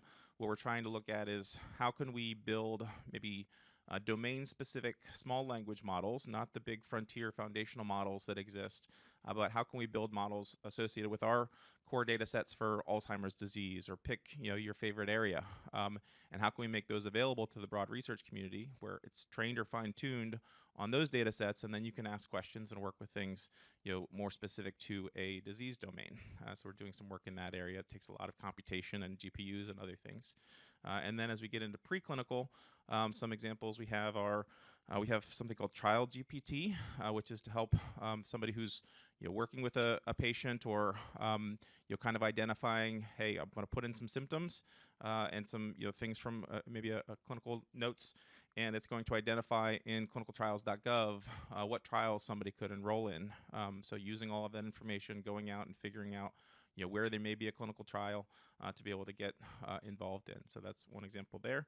And then at the point of care in our clinical center, kind of as we're introducing additional EHR capabilities, how do we make sure that there's AI capabilities built in directly to the EHR so that the physician can use the notes, speak into notes, ask questions, ask for diagnostic information that they may need to look at when they're following up. Again, all of these things are in generally pilot mode, and I know this is about pilots to scaled impact, and scaling is a challenge, and there's so many risks around that, but we're actively looking across that spectrum that I just described as to where and how we can use AI to enhance that experience, enhance health outcomes, and achieve the mission of NIH, which is to reduce the impact of disability and disease and extend and lengthen life. So when it comes to AI in the federal health space in particular, are there any unique challenges or benefits when it comes to some of these tools? Because I know, patient data, patient information, you have HIPAA, you have other, confidentiality requirements that kind of limit, the type of data that you can share or, even get in some cases. So what is it about AI in the federal health space that is a challenge that could perhaps benefit from additional, regulation, partnerships, public-private partnerships, or really any additional focus? This has been a challenge for us, and we've had a unique approach for NIH, at least, as to how to address it that I think has been pretty successful. So one of the questions we get all the time is, am I allowed to use product X for Y use case? Can I put clinical data in this tool? Can I put a grant application that maybe has intellectual property or other sensitive information in this tool? And so that's been a real challenge given these fast rollouts from HHS for these $1 tools, because the process we would normally take is go through the security authorization, look at every single control, make sure we have these things, but people are ready now. And so we've done kind of a fast track on the authorization reviews, and we've done something where we have these AI tiger teams that bring in people from security, legal, clinical policy, science policy, a host of different areas to be able to be those subject matter experts and have these 2-week sprints where we're looking at what are people trying to do, what is the tool capable of doing, what are we comfortable in saying from a risk acceptance perspective we can do, looking at the FSMA and FedRAMP statuses of these tools. And we've been able to create an AI hub, which kind of has this table or matrix of you can use this tool for this type of data and definitions of the data and other things. You can't use this tool for that type of data because it doesn't have these required components in it for data loss protection or whatever it might be. So that's been a really successful approach that we've taken, started late last year, and have had kind of sprints for the last couple of months to really define that across a collection of subject matter experts in different areas to make sure that we are safely using the tools and everyone doesn't have to wonder, hey, can I do this? Is something going to get leaked? Are we going to be on the front page of the Washington Post? Any of those things. So I think if we could have more consistency, to answer your question, if we could have more consistency in how these tools are implemented, rolled out, all of those things, if there's a way that, generally for all of government, we know what's allowed in which tool rather than every single agency looking at that specifically, that would be helpful for streamlining adoption. But I think we've come up with a good approach internally to kind of figure out how to do that as rapidly as possible, because people aren't they shouldn't have to wait, and they really aren't willing to wait. Yeah, I think one of the hallmarks of the VA healthcare system is that it was intentionally designed to have all of our VA medical centers right next to private healthcare institutions, like big medical schools that train most of the docs in the country are actually cross-train at VA, which is incredible. That has enabled VA to innovate in some of the most important ways from medical devices and many other use cases. And the same can be true of AI. And when going down to Orlando, which is one of our coolest campuses, because we not only have a beautiful hospital system down there, but we also have a full VA outpatient clinic that's a total sandbox environment. So like a total laboratory where we can test new things, both hardware and software and agentic capability, you name it, and able to deploy after we've tested, scientific method over and over again. But right across the street in Lake Nona, there are 3 other private healthcare institutions and medical schools where we can also see what they're doing. So I remember going over across the street to one of those private institutions, and we were down there for the HIMSS conference, and with the Undersecretary of Health and the Digital Health Office, and wanting to explore ambient dictation in order to provide more capacity to our physicians and allow more appointments for our veterans, obviously, by saving time and delivering a better patient experience, frankly, because me looking at you talking about your healthcare as opposed to me typing over here and not looking at you, obviously we've all experienced that. But the way that we were able to see how it categorized automatically and then made those recommendations and bucketed them appropriately in the pharmaceuticals, and then put the prescription in before the patient ever walked out the door. I think, to your point being made earlier about how we can really achieve greater speed and flexibility, but sometimes we have to, as a federal government, because of the risk, the nature of risk and how we assess it, we have to see that it works on the outside first, and then we adopt. So I do think that these use cases can be expanded, especially if we're thinking about rural health access locations, not only for the military health system, the VA health system, but the Indian health system too. It's critically important because they already have a backlog of folks that are driving hours and hours and hours to seek care. We need to enable that even more using AI. So as you scale some of these tools, how do you work with the community or to get veterans, for example, comfortable with these types of technologies in the healthcare process? Because I know, I spoke to some older veterans and I know there's some hesitancy towards having technology take an increasing role in the healthcare process, whether it's direct in the sense that, ambient scribe. And, I know, just from talking to VA officials, for instance, I cover VA, so that's why I'm mentioning VA so much. VA officials have stressed that this is never patient-facing. This is meant to bolster clinicians' work. And, it operates behind the scenes and never, makes any decisions on its own. There's always a human in the loop. For NIH as well, how do you kind of work to make people comfortable with the adoption of these tools or provide that human oversight, engagement with the community, like I said, to ensure that, as these are scaled, they're having an appropriate impact? Because I know sometimes a concern is you have this really great tool, but if people aren't comfortable using it, there's concerns about it's not going to have the impact that you hope that it will. Yeah, patient education is critical, right? We do a lot more in my previous role, we did a lot more market research on public trust in the use of AI, in particular in the healthcare setting, in the clinical setting. And it is depending on the persona, and it wasn't just cut across age, it was cut across all types of different personas. Even some of the Gen Zers are fearful of using AI in a clinical setting, if you believe that. So I do think just better understanding and taking those concerns and then redirecting it into useful patient communication and education. And I think that's one way to overcome it, but I'd love to hear more about what Nick is thinking and some of their clinical, research practices as well. Yeah, that's one of the challenges to the scaling, to the title of this, is how to get over some of those hesitancies.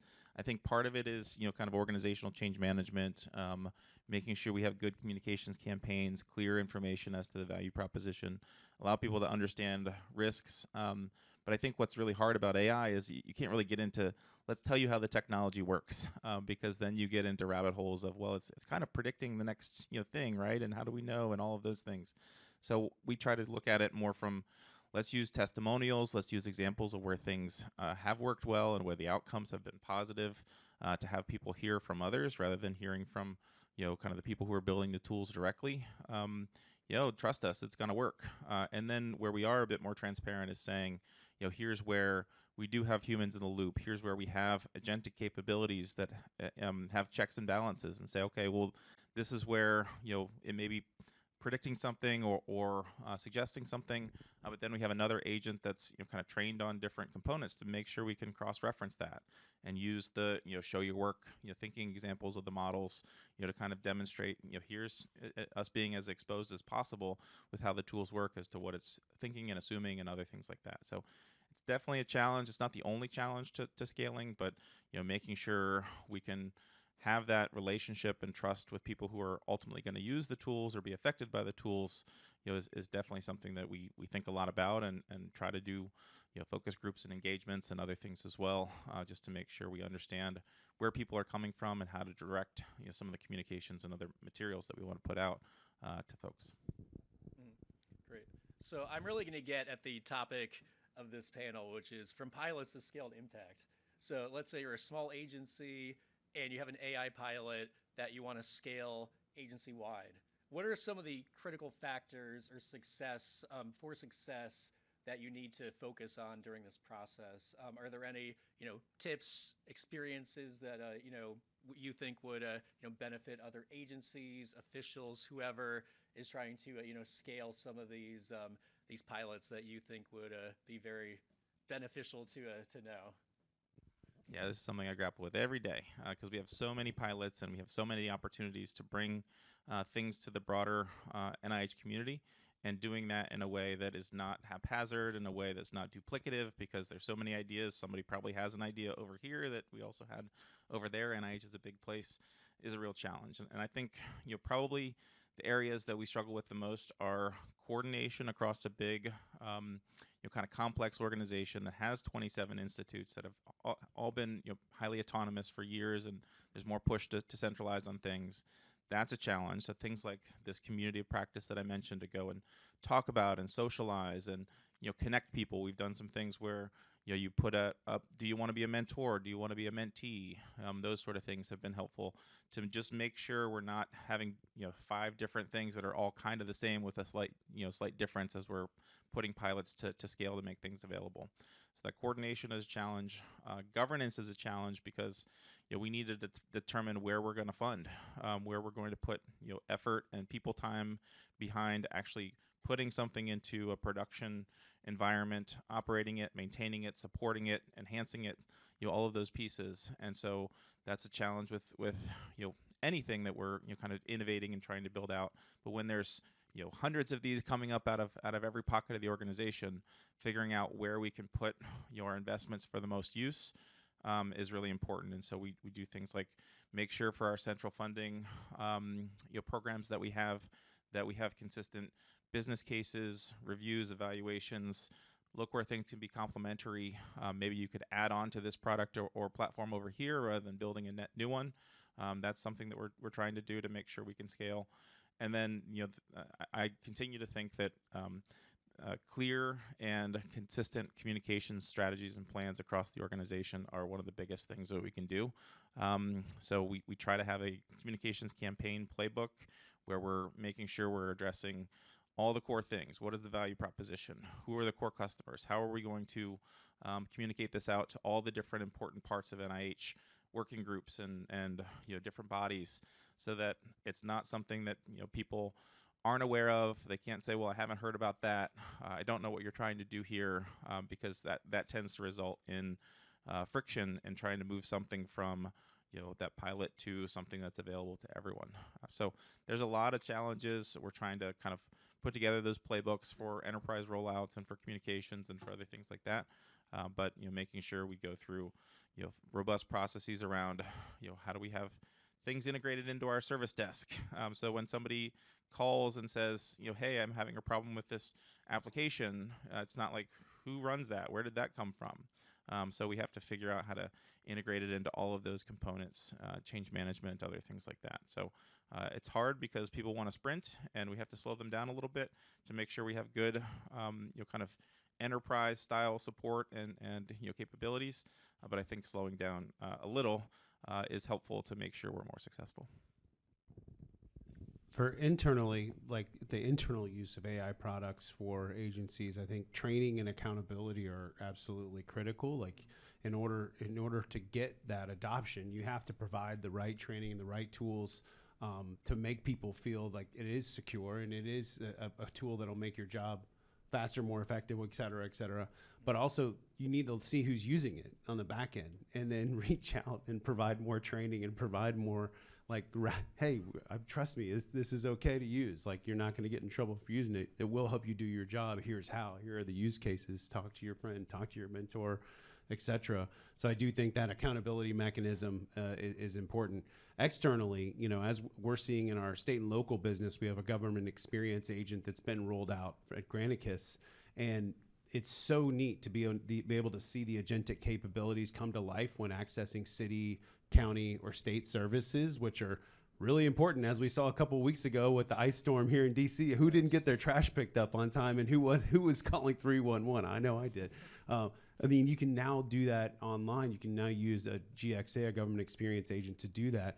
But that service recovery still has to be embedded. And for anyone who doesn't understand how they're using the tool, or they drop off of the experience, or they lose their internet connectivity, or any number of things that can be confusing to the end user, you have to have service recovery as a critical piece of that. So some human is in the loop following up if they do have that bad experience. So those are my internal and external use cases. Great. Nick, I wanted to follow up before we get to the end of the panel, because you mentioned the Genesis mission. And I wanted to ask both of you how you see this initiative impacting the federal healthcare space. So I was at a conference yesterday on the Genesis mission, and it brought together leads from the DOE, people from all of the national labs across the country, and then people supporting at campuses and other philanthropic organizations who are working in this space. And it was exciting. I think it's still in the early days. People are still defining, how are we going to do this? What are the technical and socio-technical challenges around being able to do something at this scale? But I think it was good that they had people from NIH attending from a health perspective. They had representatives from other departments as well. Because this is meant to be a research infrastructure for all types of domains. So whether it's space and some of the science missions, some of the mathematical pieces, biomedical, et cetera, we should be able to use some of these capabilities where the local resources that we have would be kind of outstripped by the needs and the workloads, and or it's going to be prohibitively expensive to try to rent GPUs and other things in cloud environments. And so I think I'm excited about having kind of clear paths for any researcher to be able to use these capabilities at a scale that they probably haven't had access to before. And NIH has been different than NSF funded and DOE funded programs where we don't support these major national labs or have a lot of our users using those. Through our grants and applications at the research institutions, a lot of them build high performance computing environments or use things in the cloud. And I think I'm excited to have a pathway for both our researchers at NIH and those that we fund to be able to use world-class computational infrastructure, GPUs, and get support from smart people to do things at a scale they haven't been able to do before. So that's the biggest thing that I think we're looking at. There were talks and breakouts on what are some of the grand challenges and what are some of the things that we can do to partner with academia or partner with industry and academia. So I think there's a lot of strong potential in where it can go, but it's still very early days, and hopefully NIH will continue to be able to have a say, VA, others, in how we can leverage some of the capabilities being built for the nation. Great. Well, we're just about out of time, so I wanted to ask before the panel ends if you both could share any final thoughts for our audience today. Yeah, if you haven't checked out the VA's AI use case inventory, check it out. There's another really neat deal called Storm that's essentially in a clinical setting been able to reduce opioid-related deaths among veterans using artificial intelligence. I think the applications are so broad and important and life-saving that it's absolutely critical.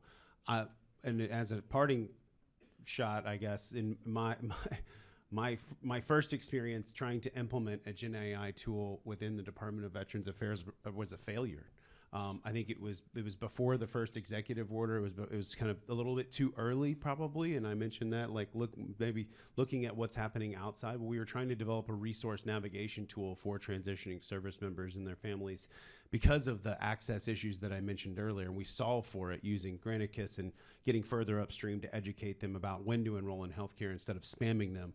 But we really built a cool tool that just wasn't ready for prime time, and it was too risky for the customer in case we didn't have all those mechanisms and the safety mechanisms built in for the high risk or high crisis use cases that mentioned earlier. So don't be afraid to fail, but fail by making sure that safety is number one, especially when implementing these AI use cases.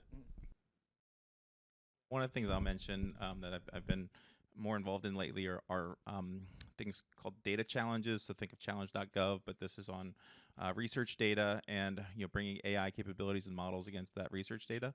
So one example that we're working on is working with, for example, the All of Us research program is trying to get 1 million participants to capture data on genomics, but also environmental information, other kind of ethnographic information. And what they do is they capture cohorts of patient data and then release them every so often. And so a data challenge that we're working on is figuring out, okay, we're going to have release number 8 or whatever it is. Look at that data, try to predict using AI models what's going to happen when patients come back, and then compare against what actually happened in cohort 9 when we got their next release of data, and then use those models that were the most effective as, okay, let's figure out those actually predicted high blood pressure or people coming to the clinic for certain symptoms or other things. Let's use those as more predictive healthcare outcomes moving forward in additional iterations to kind of not have care be, oh, I'm sick, I'm going to go see the doctor, but have a lot more kind of preventative and predictive medicine components based on data, based on AI algorithms that are trained on a certain amount of data, and then show once that next kind of pre-release data is out, which one's actually performed, and how can we continue to iterate on that to get the best predictive information for patients moving forward. So that's one example. There are many, but something I'm excited about to kind of be able to run these challenges and engage the community and see how we can hopefully move the needle on more of that predictive and preventative healthcare rather than kind of responding to people once they're sick. Great. Well, thank you so much, John and Nick. Really enjoyed the conversation today. Thank you.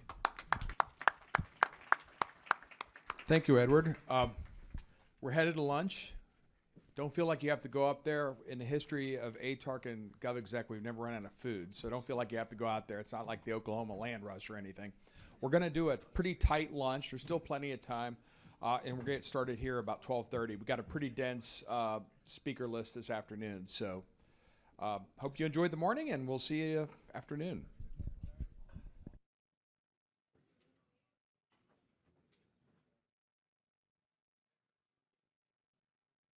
All right, good afternoon, everyone. Everybody do okay with lunch? How was lunch? Thumbs up, pretty good? Anybody get dessert? I heard a rumor that they were calorie and carb free, but I have to confirm that with my event team. How many did you have, Doug? But anyway, we have a great afternoon session here, and we're going to lead things off with Dr. Jimit Jain, who I just had the pleasure of meeting. He is the principal of Huron. We had him as president for a second, but he's not there yet, but he's working his way up. Didn't want to get him in trouble, but I'd love to hear your talk. I think one of the themes that we talked about today, which you're going to address, is the integration issue. How do I get all these disparate systems, and then how do I protect them with cybersecurity? So I think you're going to touch on a little bit of that. But Dr. Jain, come on up.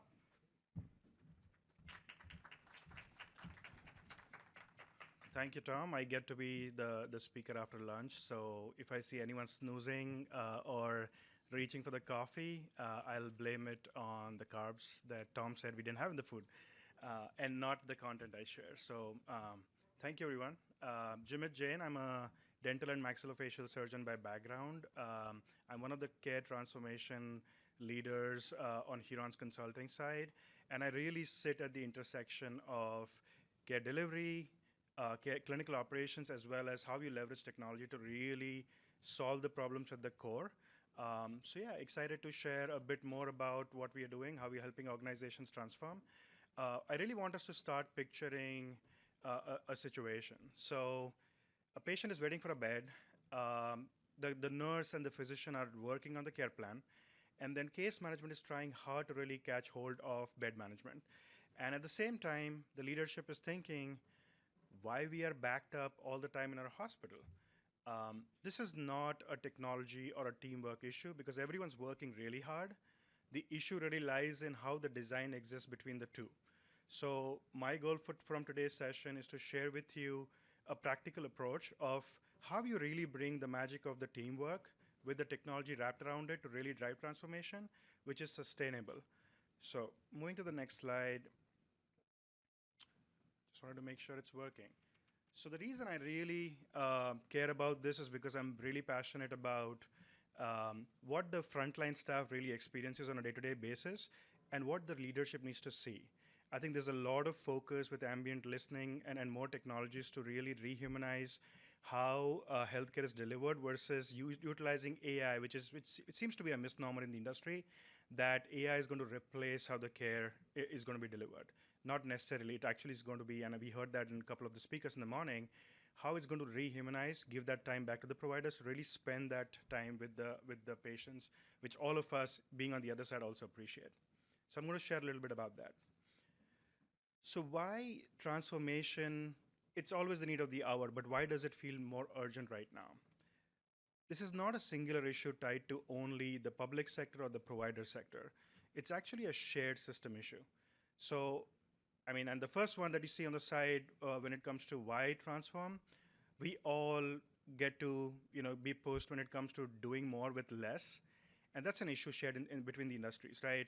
On the public sector side, because there is reduction in resources or focus on preventive care, what that is leading to is more of those low acuity patients that usually would be caught in surveillance and will be helped from a preventive care perspective are actually burdening the provider sector. At the same time, we have an aging population across the country. So that's already straining an existing straining provider system. Secondly, there are fragmented systems. I think most of the speakers spoke about that a little bit today, which is resulting, unfortunately, in fragmented care. And this is a stark example of how disconnected the ecosystem is on both sides. Data is in different places, decisions are made in different rooms, and at the same time, what that's leading to is the work team on the ground is really coming up with some heroic workarounds to really take care of the gaps with technology. And then lastly, the workforce burnout as well as the capacity limits, these are real issues, and they're accelerating as we speak. And not just tied to one specific role, but you're talking about clinicians, resources on the public health side, and even to a point that it's affecting even support staff for that matter. So the issues are real. These are being felt across organizations, whether it's public sector or the private sector. Now, how are organizations really responding to this? There are two clusters of the priorities that organizations are focused on. One is how you really redesign your systems to increase your efficiency. That ties to what you see here from streamlining operations. You modernize your infrastructure as well as engage the, improve sort of the data integration in the process. And the second cluster is around how you really work on your respective systems to make it more sustainable for the people. And that is through improving access through virtual care, as well as redefining sort of the roles and responsibilities of the care deliverers so that they can work top of license. And here's where the approach really matters a lot. And I think in our experience working at Huron across many organizations, not just locally, but globally, it's not an isolated solution. There is a requirement of experience coming from clinical and operational excellence bucket, at the same time wrapping that with performance improvement and utilizing technology as the enabler. And talk about any technology, whether it's data analytics, predictive or retrospective, remote and virtual care, and lastly, anything you do around smart hospitals, that really helps enable the problems that you're solving on the ground. So I'm going to talk a little bit about how Huron is approaching and really helping organizations deal with this particular problem. What we focus on is what we call the intelligent care solution. Now, this is a solution which is an end-to-end solution to something that is usually not connected well. Around three things. One is the care delivery, second is the operations, and third is what technology you're using to enable that. And what we have within this particular solution are three important pillars. One is the Intelligent Care Operations Hub. Think of it as a mission control, where instead of teams like bed management or case management or transfer center working in parallel, trying to literally chase metrics and data to help with the throughput in the organization, they are on the front end utilizing some predictive data to really help with learning based upon similar patients in the past and what is the clinical presentation of the patient right now. What are some of the proactive barriers you can address in a way that you don't have to lead to that longer length of stay of the patient. So we spend a lot of time really help build those to have the right team really staffed on that, at the same time have the right technology around it. Secondly, virtual care, and this is definitely a healthcare access multiplier and comes in very handy when it comes to when organizations are at the peak of their utilization, especially clinical care. Virtual care becomes that arm to really help you extend the access in the existingly busy health system.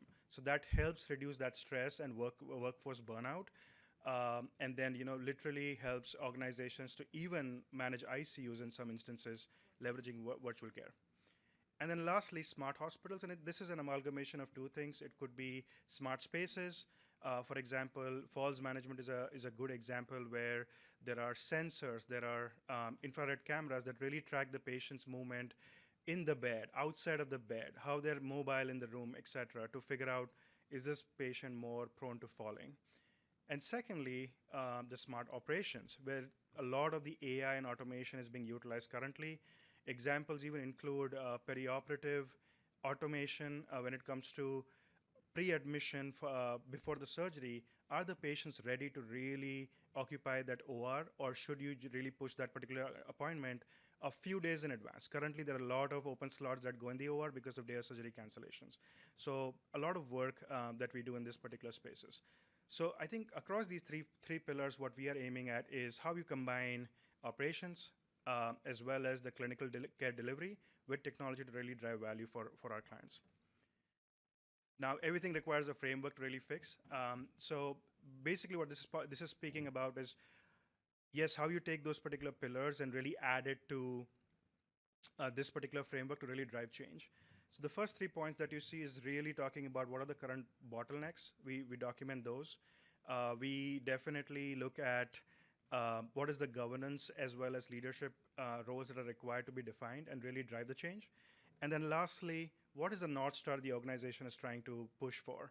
Because unless you really define the North Star, let's say throughput, length of stay is the North Star for the organization, and put the governance around it and really know your root cause of the issue, the technology that you will end up implementing would just be digitizing dysfunction. So only after the first 3 steps that you see here is when us at Huron, we really focus on how we really pull in the right technology. And we don't really say that you have to buy technology right away. Do you have something that you can optimize to solve the issue? Or partner with someone who can provide you like speed to value before building a technology. So that is something we focus on a lot. Another thing that we also mention is we don't develop workflows when it comes to technical, operational, and clinical separately. All happens together. What that leads to is less number of nuanced changes required in the future, as well as everything working in a specific rhythm and harmony. Lastly, you have to define the KPIs to make sure you're tracking something that matters. Change management helps us really drive the new part of the fabric type of work for the organizations, instead of just it being a one-stop change. And then lastly, implementation. We really go boots on the ground, help drive change with the organizations we partner with. So not every client is talking about, hey, I want to really build a command center. I want to push virtual care. So based on the issues that organizations face, at the same time, where they really are in the maturity curve, we categorize sort of the solutions that we have into 5 buckets. So it could be a targeted solution. There was an organization we worked with where we specifically leveraged automation to really help identify the patients for total joint replacement, whether they go inpatient or outpatient. Secondly, it could be modular. You're trying to solve multiple problems at once, but it's not an expansive, specific problem solving. Like predictive OR block scheduling is the talk of the town, how you really manage your scheduling for the ORs. Some organizations really wanted value yesterday, so we also focus on the intelligent care in a box type of structure, where you're really looking at existing partnerships and really pulling them in and helping solve the problems real time versus waiting and building the technology. Retrofit, the command center or mission control that I mentioned about, is a perfect example. You have an existing facility, how you really deliver care to the next level. And then lastly, new build. Now this definitely, in most of the organizations that are expanding their hospitals, they already are talking about how can we create future-ready hospitals, which really means not just care delivery, but also there are things like real-time location devices that really help you figure out the personnel as well as the devices where they are to reduce any sort of nuanced issues. Now, everyone loves ROI. But the way we approach it is like it's not a one-stop shop when it comes to only financial ROI. The way we define ROI is in 4 parts or 4 domains. One is system efficiency. Now, this is talking about creating the future efficiency. Length of stay reduction is a prime example. Once you reduce length of stay, you're creating capacity for more volume. Secondly, financial performance, definitely that is required, but at the same time, going comprehensive about that. What's the cost impact? What's the revenue impact? Was there any workforce optimization effort that could lead to additional improvements? Is what we focus on. Operational efficiency is the efficiency of today. How you're helping the burnout of the work personnel? Are you helping increase their productivity? Is there any improvements in the process times or turnaround times that's happening as well? And then lastly, what matters the most is how you're influencing your clinical outcomes. So a more comprehensive look at how both the experience of the patient and the quality and safety of the patient is being improved as well. Now, before I conclude, transformation, it would be great if technology really drives the entirety of the transformation, but we all know that's not enough. It really starts with clarity. And clarity only comes when you really are asking some of the bold questions. So here are a few questions that we really provide to our organizations. Even if they're basic, they're really critical up front that we work with them on. One is, what is your goal? Have you defined your specific problem that you're trying to solve with the technology implementation? Secondly, what specific metrics are you planning to track? It's not just the key metric, which is financial, but metrics that matter. So what specific areas comprehensively are you trying to improve on? Focusing on build versus buy. So even before buying a specific technology or building it from scratch, could you start with optimizing some of your current tools and then really talk about, we have gaps in this specific areas to really take our improvements to the next level and where the organization could be. So we focus on that as well. ROI, beyond financial. Are you looking for efficiency ROI, quality level ROI, or even patient and provider satisfaction? The last one being something that is currently being the focus across the country with ambient listening and other technologies that are being pushed out there. So are you looking at that holistic ROI or not? And lastly, implementation. Are you implementing with intention? Because do you have the right governance in place? Do you have a work plan that really pushes this particular project forward? And lastly, are you leveraging the right partners to really drive the change and track the progress appropriately? I really wanted to close with this list might seem to be obvious questions and something that we feel like, yeah, we do discuss these in our day-to-day. But this is not just a list of questions. This is truly a launchpad because this helps provide that clarity I was talking about before. Because organizations, when they really lead with clarity, measure with specific intention, and then implement with a plan, those are the ones that are not only transforming, but also setting a standard for others to follow. So with that, I appreciate all of your time and attention. And if there's any question, the QR code is... Hang on, I got you up here. I'm going to keep you up here for a second. You were speaking my love language about efficiency and the mission and that. How about the culture? Because I work for University of Central Florida, and we worked with the VA. And I remember the mobile phones came out. Remember when the iPhones came out? I thought this is the greatest thing for healthcare in the history of the world. I was on this panel, and one of the doctors said, we needed to put this through clinical trials to use a smartphone. So the culture there is tough. How do you build that up? How do you get people to come your way? At least you practiced before, right? Yes, totally. That's a great question. So I think primarily the transition and how the technology environment is changing is previously technologies were provided to the providers to really go ahead and implement. But now primarily the focus is what is in it for you as a provider, as a nurse, as a ancillary staff to really help change your life first and then eventually impact the patient life. And that really is at the fabric of the culture change, because the moment you start talking about this is not going to add to your task list, which is already very mundane, very long, it's actually going to help you focus on what I'm personally passionate about is delivering care. So that's where the change of culture naturally happens, Tom, to your question. And I think that is received pretty well as well, because unless you tell them what's in it for them, there's no culture change. Thank you. A round of applause for Dr. Jain. Thank you. All right. Our next panel, we have Iris Constant. She's one of my fellow GovExec folks. She's the editor and social lead for branded content at GovExec. I use using the Avenger analogy. So you're one of our fellow Avengers. We're bringing all the different brands together. So if you were a superhero, who would you be? Is it bad? I want to say like Black Widow because she's so cool. Oh, I like that. Okay. That's your new nickname. Great.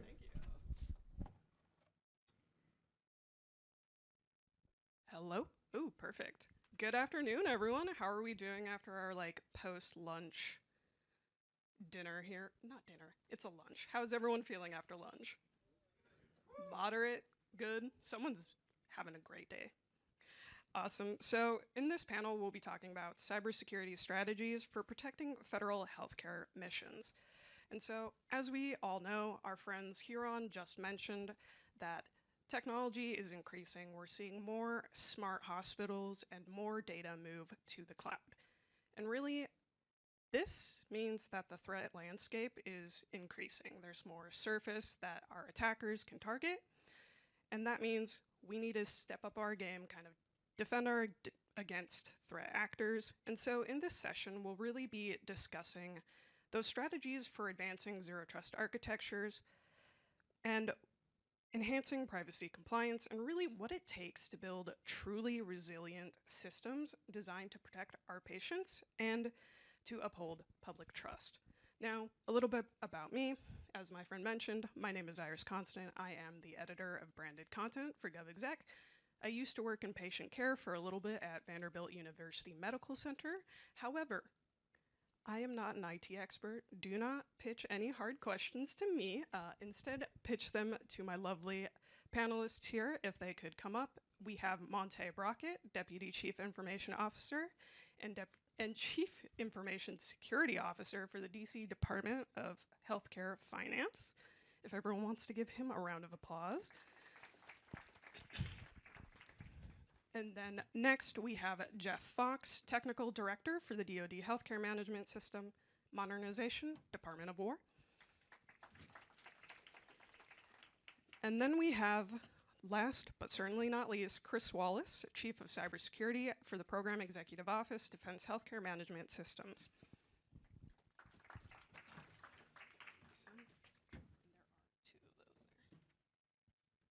All right, so first, I have a first question here, and I always love answering this question because it's an interesting story to hear how people get to their roles in the public sector. So, Monte, I want to start with you. Could you kind of give me your story of how you got here?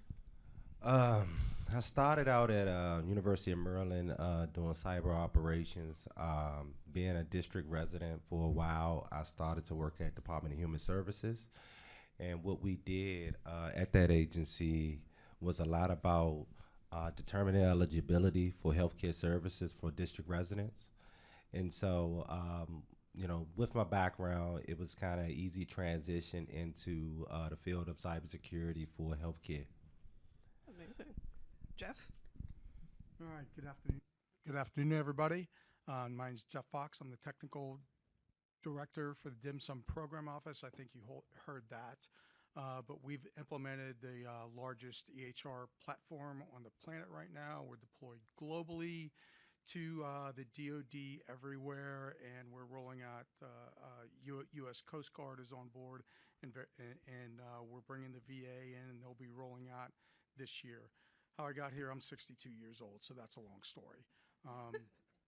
But I've been working with the program office with this implementation since 2017 in some aspect, and I've been the technical director for going on 4 years now. Why am I talking about cyber? Again, we've deployed the biggest CHR on the planet securely. Good afternoon. My name is Christopher Wallace. So the journey is not as long as some, but but we have. I came up on the military side, you know, being a career infantry guy, and I didn't want to be a police officer or a truck driver. So going back to school, I found that the IT and cybersecurity world was really growing. I think it was something that was worthwhile. So being able to get into that. I've been fortunate in my career that every mission that I've been a part of has been directly related to my life, both within the intelligence community and then for the last 7, almost 8 years now with DHMS. Because of the mission, because of, you know, I've been injured. I know what the military health system looked like back in the day, how hard it was to navigate from there to the VA. So having this ability to watch the EHR really take its own and be able to actually see and hear the success stories really meant a lot. So I really find that this mission is very, very worthwhile, and keeping it secure and keeping all of our patients' information protected is paramount. So thanks. Agreed. And Mr. Fox, you mentioned earlier you're launching the largest EHR program, I believe. Launched. Thank you. Correct me. So my question is going to go to you first, but then any panelist who wants to really jump in, please do. What are the most pressing cybersecurity threats that we're currently facing in this federal healthcare IT landscape?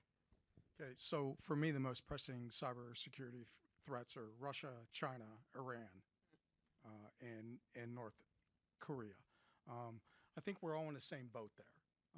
So just recognize that. Okay, even if it's not a nation state going after your asset, okay, a lot of the cyber actors are trained for the nation states, and bringing down a healthcare implementation in the U.S. would be a trophy for every one of them. Okay, so there are active, ongoing threats. I think one of the biggest weaknesses in the medical industry is cyber also. When I spent the last several years, probably starting back in 2023, going to a bunch of conferences and asking everybody, tell me how you do cyber, right? Talking to the vendors, okay? I tell you, the response every single time, that's not my job, I don't do cyber, okay? That's a cultural problem, okay? That has to change. If you've worked with the DoD, you understand everybody has a cyber job, okay? So that has to be implemented all the way down, and people should be conversant in some basic things. It's like if you're building software, right, you need to, or hardware, you need to be able to explain what your secure supply chain is, right? How do you enforce that, okay? If you can't have those conversations, that's going to be challenging.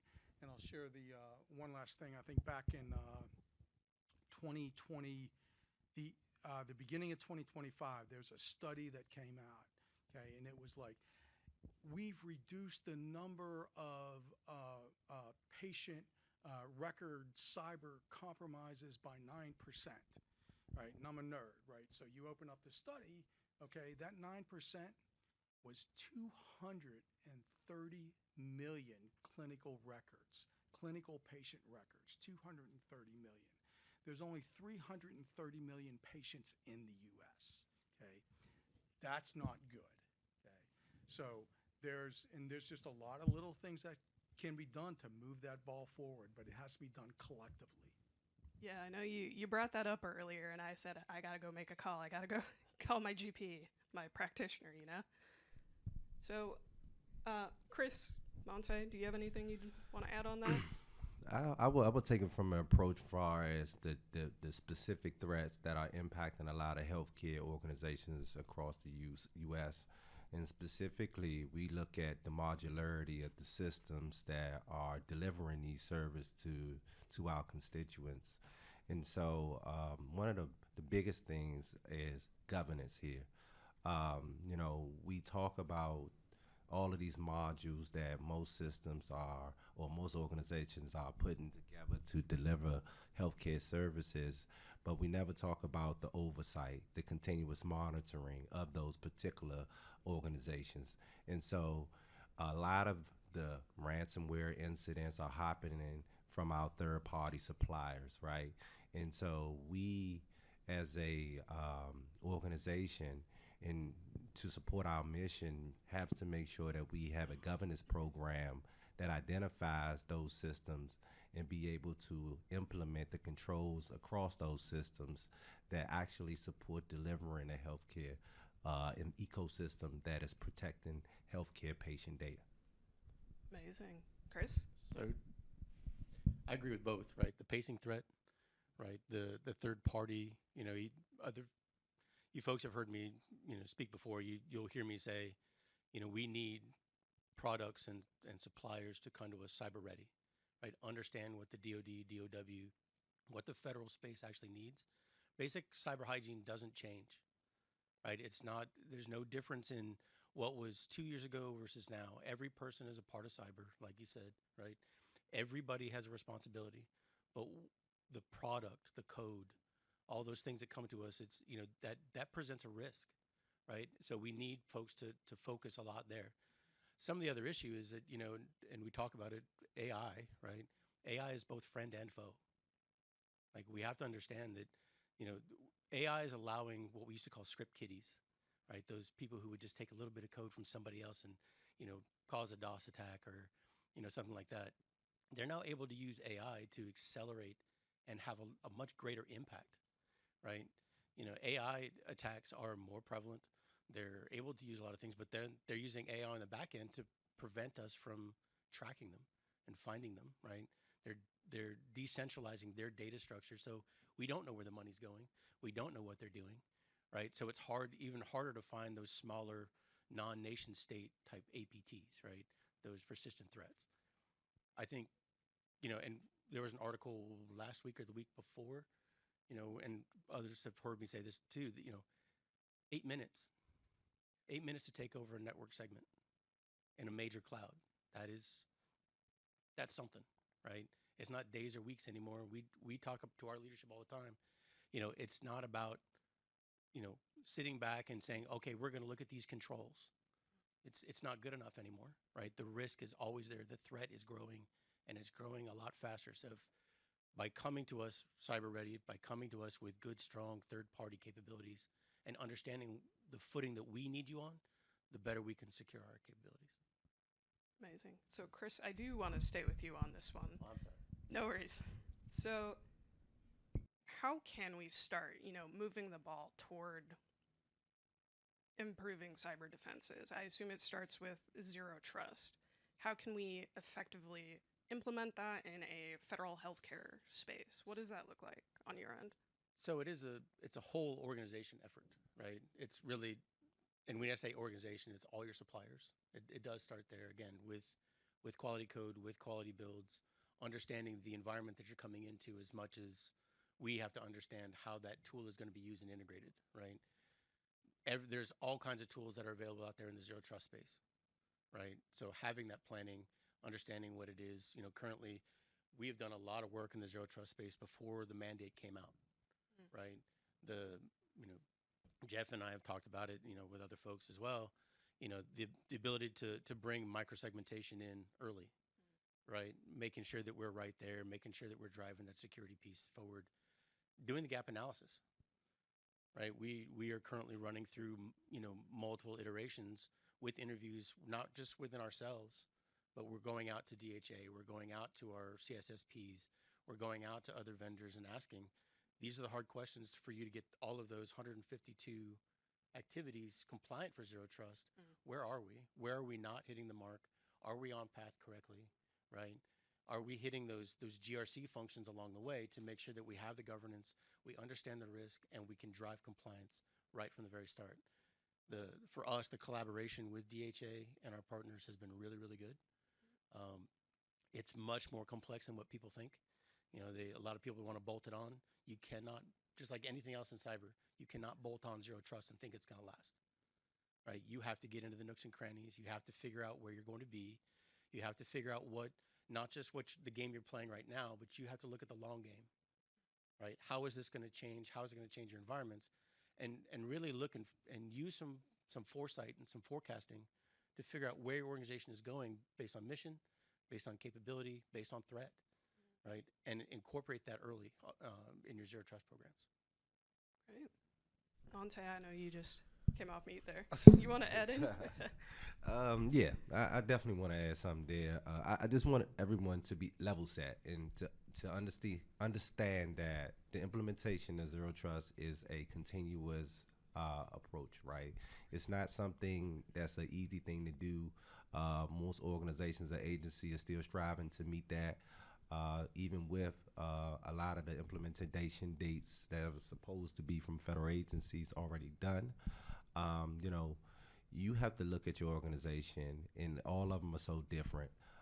The systems that you're delivering, the missions that you are actually supporting, and make a sound decision as it pertains to the privacy implications, the security implications, and also accessibility. Because at the end of the day, your job is to deliver a service that supports the mission of that organization.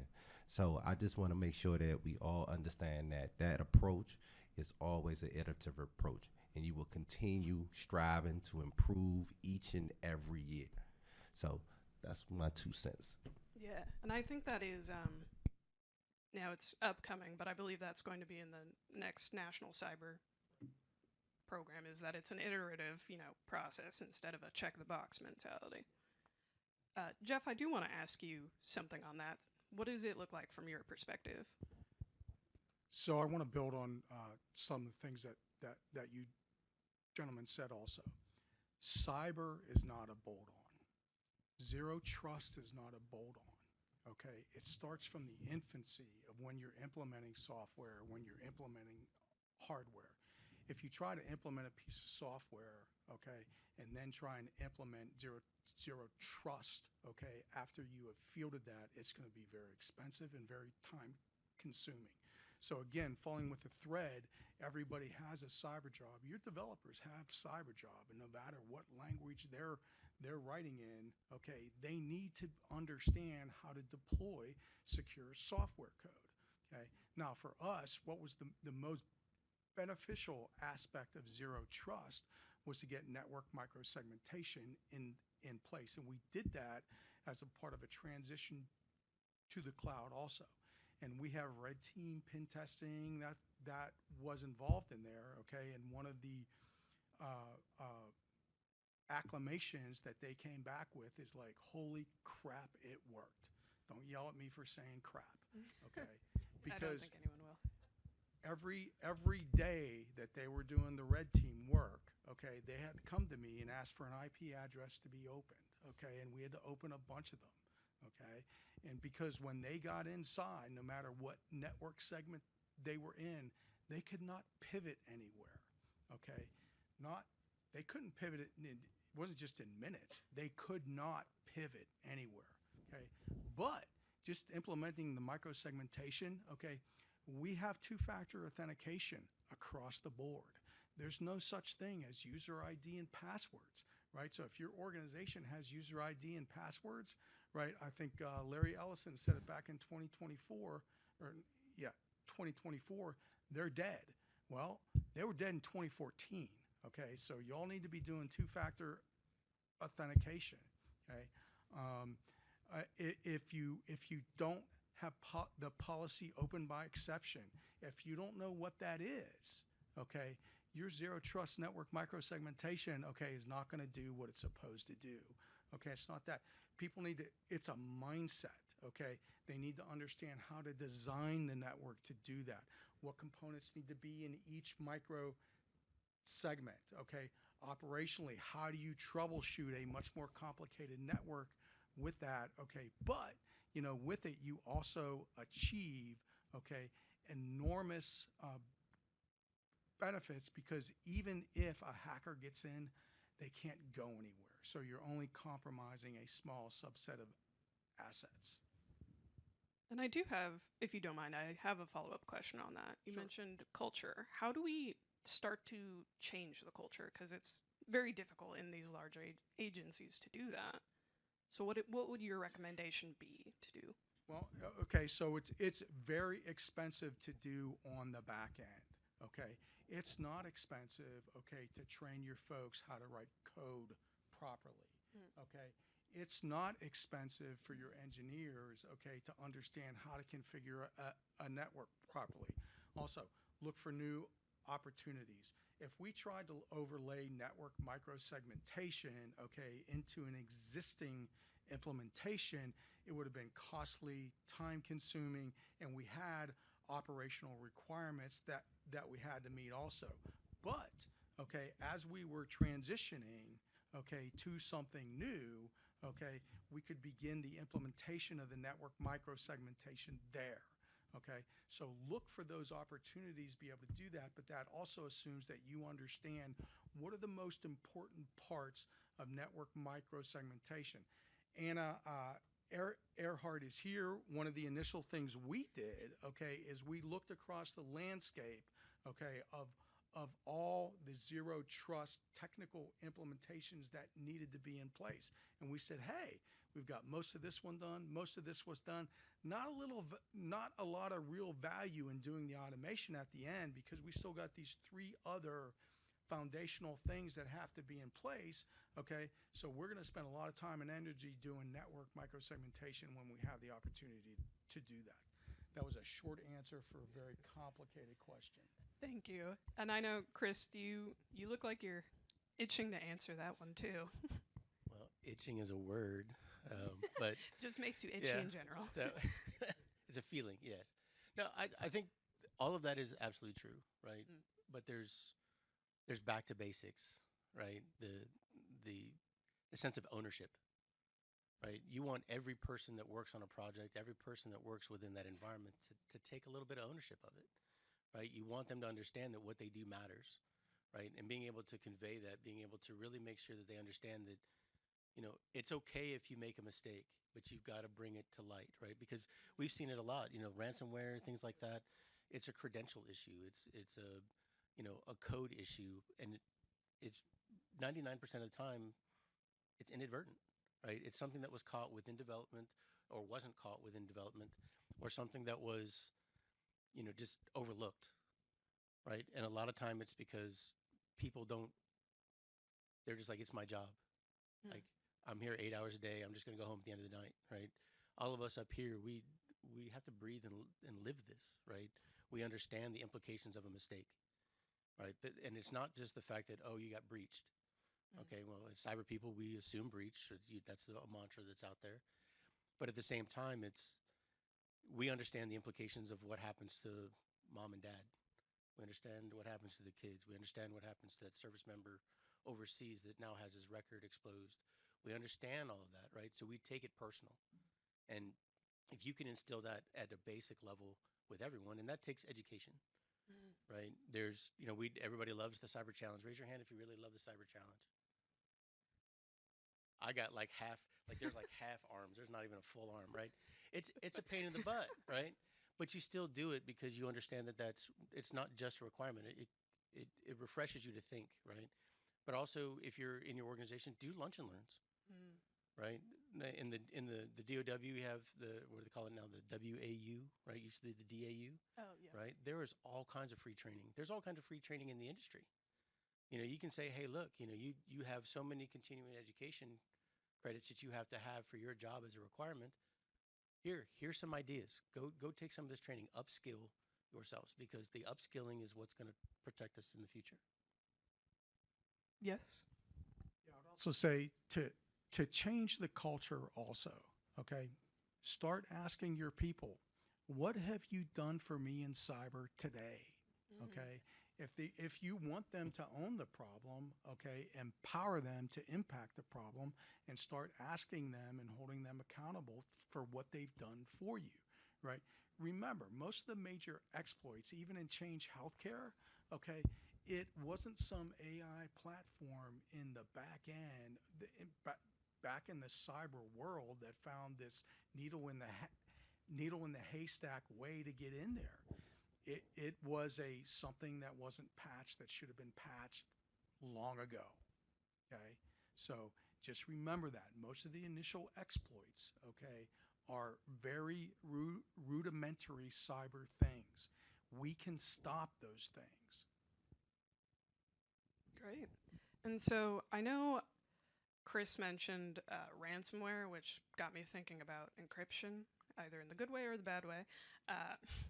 What is the role of encryption in safeguarding patient data, and how can we optimize this for, future attacks, potentially like quantum?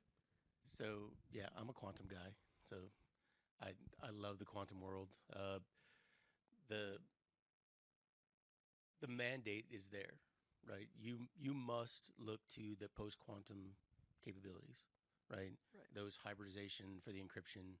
And you have to, again, it's just like anything else that security was. It needs to be baked in from the very start, right? You have to understand what you're protecting, at what level you have to protect it, right? And apply, the proper encryption, whether it's at rest, whether it's in transit, whether it's archiving, whether it's backup information, PII, PHI. It all has to be understood and reviewed, right? From the quantum side, right? The executive order, right? There's OMB guidance, there's NIST frameworks, there's all kinds of things out there that we need to adhere to, right? And make sure that it's driven in. The lack of proper encryption, we all know what that means, right? It's exposure. Yeah. And exposure is not the friend of anybody in cyber. Agreed. Jeff, do you have anything you'd like to add to that point? So this might be new to the medical industry, but it's not new to anywhere else. How many people trade securities? How many people go to their bank? What do you do on this? Okay, right? Everybody should be doing that, right? You two-factor authenticate in here, okay? It drops a token, okay, on your device that only persists for a specific period of time, okay? You can do that everywhere, right? And that token is what establishes the encryption out there. It's a very simple process, right? You don't have to like back in I'm 62. We used to have to write the encryption algorithms to encrypt something, okay? And you come up with a mathematical formula, and go sort that out, okay? And if you're any good at that, you can unencrypt a whole bunch of things, except, okay, if that only persists for so long, okay? So everybody should understand how that process works, okay? And embed that in the design of whatever you're building or deploying. That's a good point. And I want to pull on this a little thread a bit more, right? But look at it from a state and local level here. Monte, what are your thoughts on encryption protocols and kind of safeguarding and optimizing? I'm a take it as, of course, yes, we have quantum computing, we have post-quantum encryption, we have all of these regulations, but just like we came out with IPv4 and then there's one IPv6, we're not going to get widely adoption of all of these post-quantum encryptions because it would be a change in the application developments for a lot of traditional and legacy applications. So me seeing all of that coming to fruition within the next couple of years, probably, I don't see it. So, traditional technology, traditional hygiene, being able to know what's going on is the important thing for you all. Cyber-related incidents are going to happen. Where the value comes from an organization is the way they respond to it, right? So business continuity, disaster recovery, all of those things that you need to be familiar with and having your organization sustain operations and have the resiliency to maintain those operations during a cyber-related incident is where you all should be at. Makes sense. Apologies, y'all. I'm getting over a cold like most everyone in the DMV, so if I have to cough, that's the reason. So, Jeff, I want to pitch my next question to you. Security has this balance, right? There's accessibility for the client, but then also defending their data. How do we balance the ethical considerations of protecting everything while still ensuring the patients can, access their data without too many roadblocks in the way there? So for the Department of War, that's a little bit harder because we have an overriding operational security concern, okay?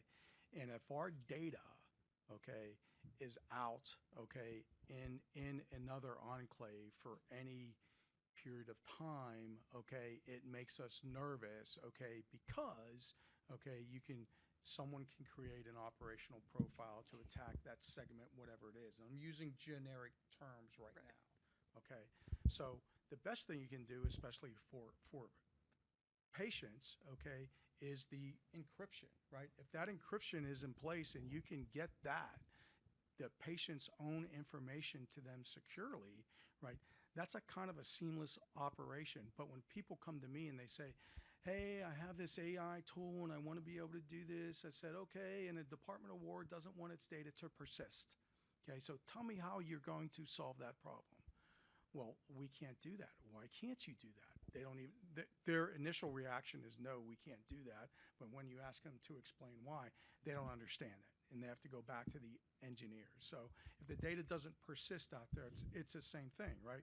If a user is on their mobile platform, okay, and they say, I want to get my data, there's that token that's dropped on there, okay, and that comes through. They can see it, okay, but it's encrypted on the phone there. And when that certificate when that token expires, that data is gone. Okay, so there are plenty of technologies, okay, in play today to solve that problem, and patients can access their information securely. Okay, but then, and you don't allow the data to persist. Okay, I kind of foot stomped on that, right? Don't allow the data to persist on an uncontrolled platform, whether that be in a cloud, a cell phone, whatever it is. Right, because it just leaves that attack space open. Yes. And Chris, I do want to pitch the same question to you. What are your thoughts on, balancing that accessibility, security? So, I mean, I think by extension, we still have to adhere to the do no harm mentality, right? Right. Patient first, patient secure, right? Because again, we know what exposure means, right? We want to make sure it's good to go. So that non-persistent data on mobile devices or in other AI capabilities, absolutely. When you look at the data sets, the data lakes, all the other work that we do there, again, you have to have all those policies and all those protocols in place to enforce that do no harm, right? Because while you want the patient and that clinician to have a seamless interaction, right, you want to make sure that that connection and those discussions are private, that anything resulting from that are private, and the ethical concern for us is to make sure that we can do that, right? Ethics isn't all about right and wrong. It's about doing it correctly the first time, so that you can really make sure that that patient experience and that interaction is of quality, right? Because the problem is if you can utilize all measures of secure by design, they can be absolutely beautiful. Everything's great, and we understand that the human is the largest threat to the data, right, and to the capability. So if you take all that into account and you do all the basic things that we talked about here, right, the ethics problem is lessened, right?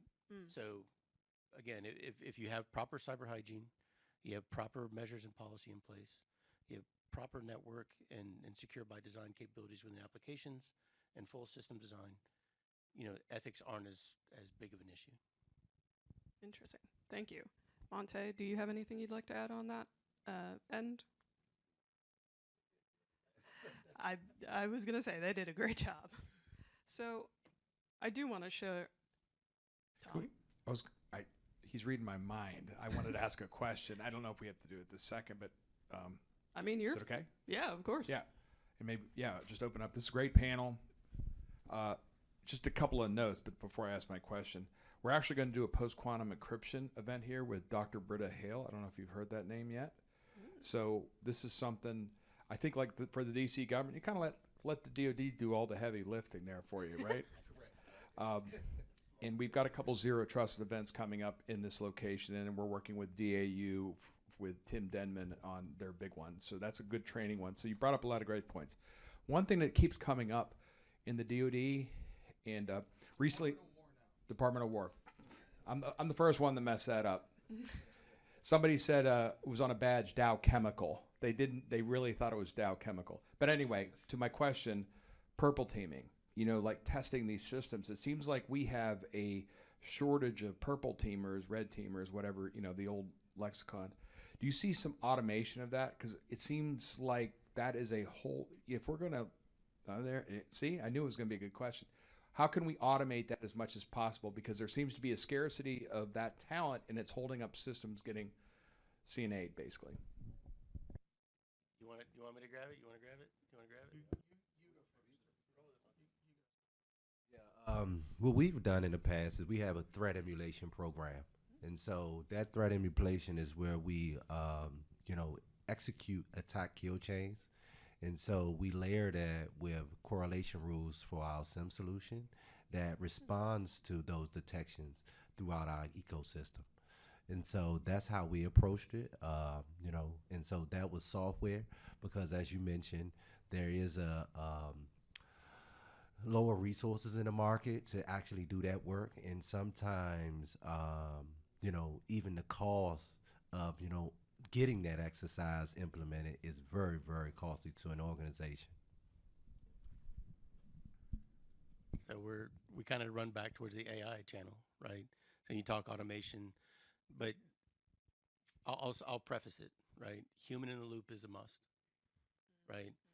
Proper audit and proper visibility and observability is a must, right? You can't escape it. Guardrails matter. So when you look at the direction a lot of this is going, right? You're looking at autonomous agent capabilities, right? Everybody thinks about Gen AI, right? They think about, large language models. They think a lot of that in the structure and build out within development and utilization, right? We saw a little bit today about looking at documentation and being able to correlate and find, key things to help build better policy, right? But when you look at it from our lens, right, an agentic platform is more than one or two things, right? You're looking at it from visibility of what those LLMs are. Are they being, is data integrity being maintained? Is the lineage being maintained through agents that go out and do automated patching, right? They find a problem, they patch it, they notify, right? The same thing when it comes to, anomaly detection and being able to find where those problem sets are, where the vulnerabilities are sitting. And we may not have even received the IAVA yet, right? Where it says, hey, you've got a 0-day incoming. This is what we suspect. Look at this, like the other, like Jeff said, you don't want to wait. Like if it's there, fix it. But there is a danger. Again, it's friend and foe, right? There's a real apprehension to the autonomous nature of it. No one wants Skynet, right? So everybody thinks of it that way, but if you do it properly, you build it properly, you manage the multiple different layers and capabilities of AI and have that governance capability to see it all. Because we go back to the other piece of it, just in regular network operations, right? The volume of logs, how do humans and individuals now track, find, really see what, and be able to decipher all the false positives that come through to determine what really is a threat and what's not a threat, right? It's a very, very rocky slope to try to climb with that, right?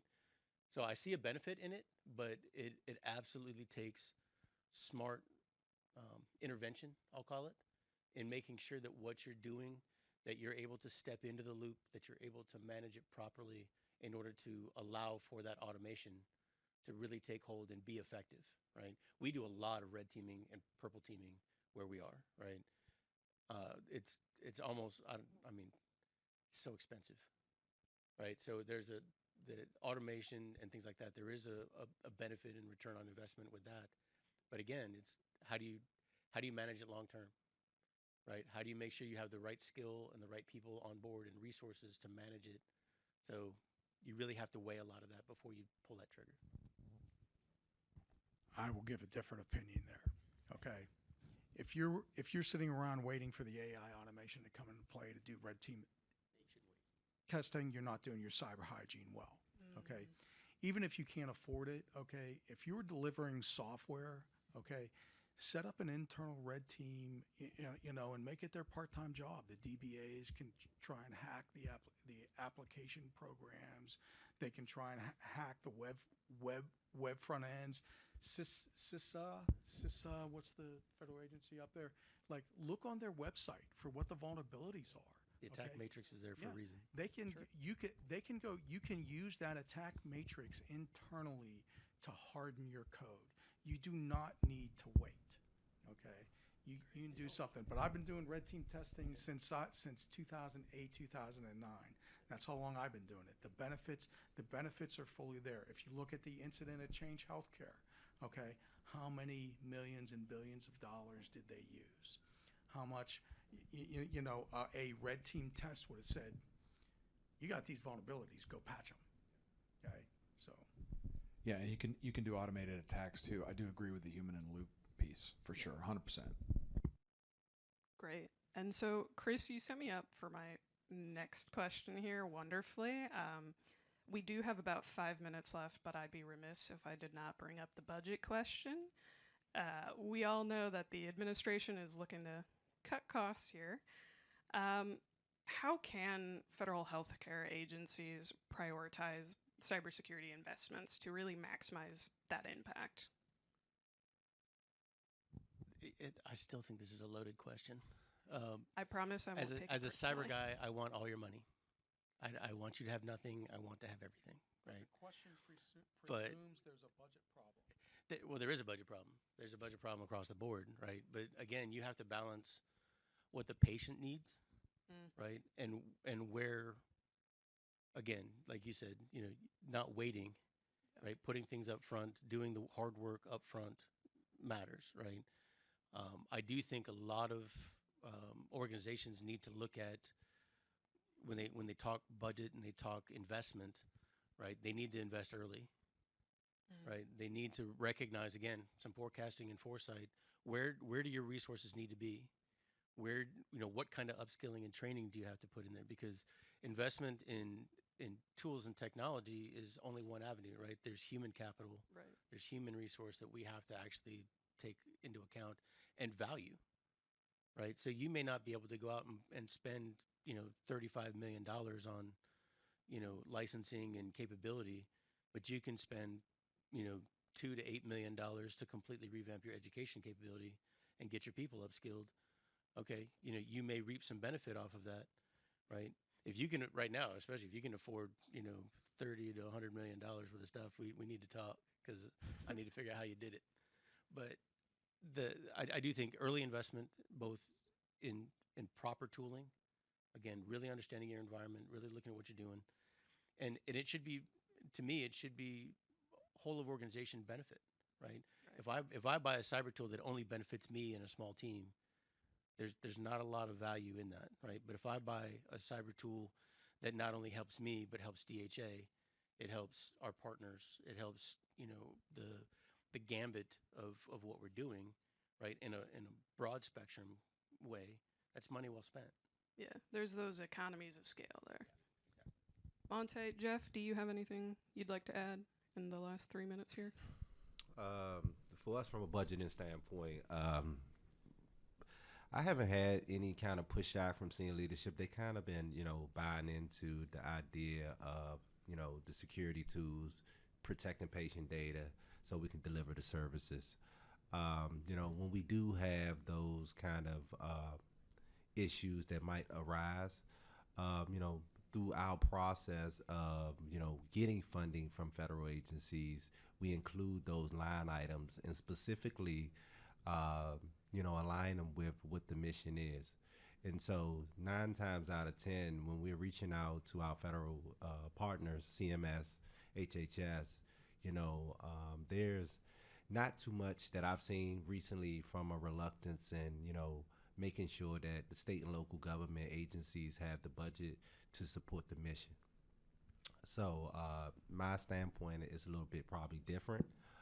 We do run a $17 billion Medicaid program within the District of Columbia. And so with that, type of spend and the amount of partnerships that we have across state and local government is very, very important for us to have the funding we need to be able to protect said resources. Amazing. Jeff, you have the last 2 minutes, sir. Get started. Buy a scanning tool. Scan your assets. Get started. Okay, that's not a budget problem. Okay, if you guys are walking in there and you're asking for, hey, I need 35 people for the next 25 years to do cyber. Okay, just get started. Okay, use the people that you have in house. Okay, make sure they understand that cyber is their responsibility, right? And you can do your first asset scan and you can see how well they're doing. Okay, you can see how well they patch their code. Okay, you can see how well they've written their code. Okay, and if you create that team interaction with your team, make them cyber responsible. Okay, they normally do very well at that. Okay, if you don't make it a teaming approach, okay, and you make it a bolt-on, like I fought with everybody in the room. Okay, cyber is not a third-party effort. Okay, cyber is part of the work. Okay, and if you do that, and like I said, buy a scanner and start scanning. Amazing. You've landed the plane we have not gone over, and I'm sure the people in the back are very happy about that. Once again, everybody give a hand here for Monte Brockett, Jeff Fox, and Christopher Wallace. All right. And I believe, Tom, you are our moderator. Or MC. I'm actually, yes, I am the MC. I think not a very good one today, but I'm you're okay. doing great. Yeah. Great panel. I mean, you gave me so much to think about. I think we need to involve you all in our Zero Trust group, and don't give me that look. No, I'm just kidding. It's going to be good. I'm retiring in 70 days, so. Oh, wow. Congrats. Congratulations. Good for you. Great. Well, thank you, Iris. That was fantastic. In our last fireside, it's a fireside chat, actually. We're going to have Anna Pettijohn, Executive Vice President of Product and Strategy at GovExec, talking about something that we need to talk about more, building the workforce behind the mission, reskilling and retaining federal health IT talent. Welcome, Anna. So we were talking before that we're like the Avengers here at GovExec, ATARC, Federal Computer Week. What Avenger would you be? Are you a Marvel or DC or neither? I don't. Okay. I don't think I know. Okay. I would say Spider-Man probably because my 4-year-old super into There you go. Spider-Man right now. I like it.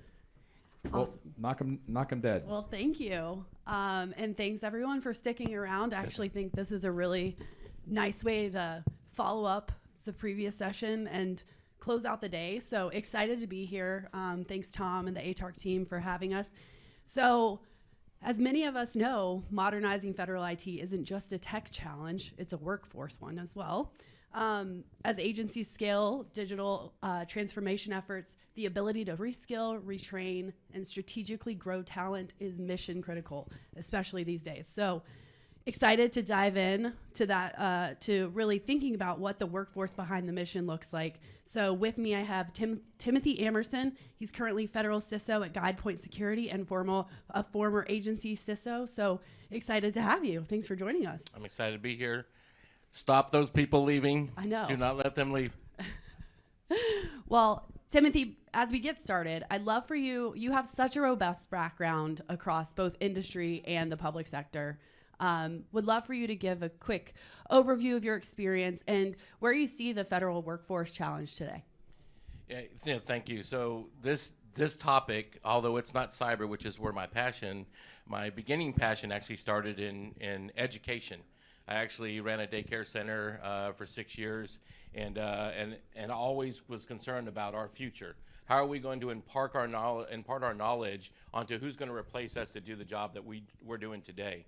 So as I've done that throughout my career, I put myself in positions to think about how do I act that way, how do I lead that way, and how do I continue to give back? And some of the things that I've done along the way that kind of tap into some of the things I'm going to use as examples is I help coach and mentor high school and middle school kids and college kids in cybersecurity teams.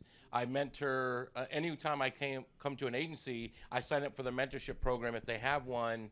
And then I'm constantly trying to find unique ways to train my workforce, and we'll hit some of those. But at the end of the day, it's really understanding that none of us are successful, period, no matter what your roles are, if it's not for your team that you have that you're doing it together with. So how do you create some synergy, some mission-focused environments, and entrust them to be able to accomplish that mission with you? So that's the theme of most of my responses. So I'll go there. Now you have the cliff notes. You're done. You can go now.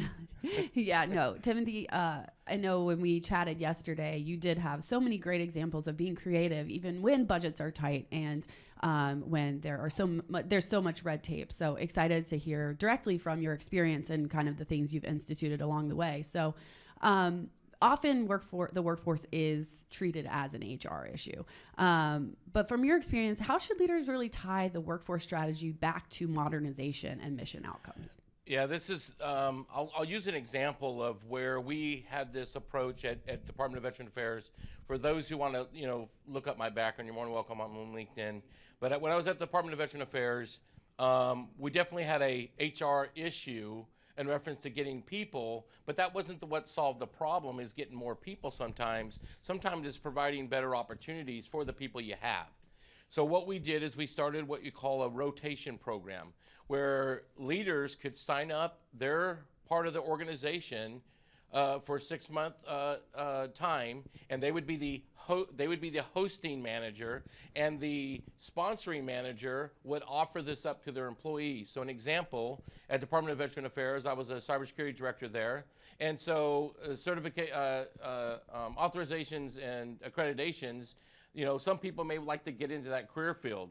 So if we're short-staffed and we have some work that would help with just somebody getting experience and exposure into it, well, we put that position up there for someone to sign up for. We did it with our pen testing. We did it with different parts of our organization. And what we found was other parts of the organization wanted to be a part of that. So they would sign up. They would get it approved by their manager, and then the hosting and the sponsoring manager will have an agreement.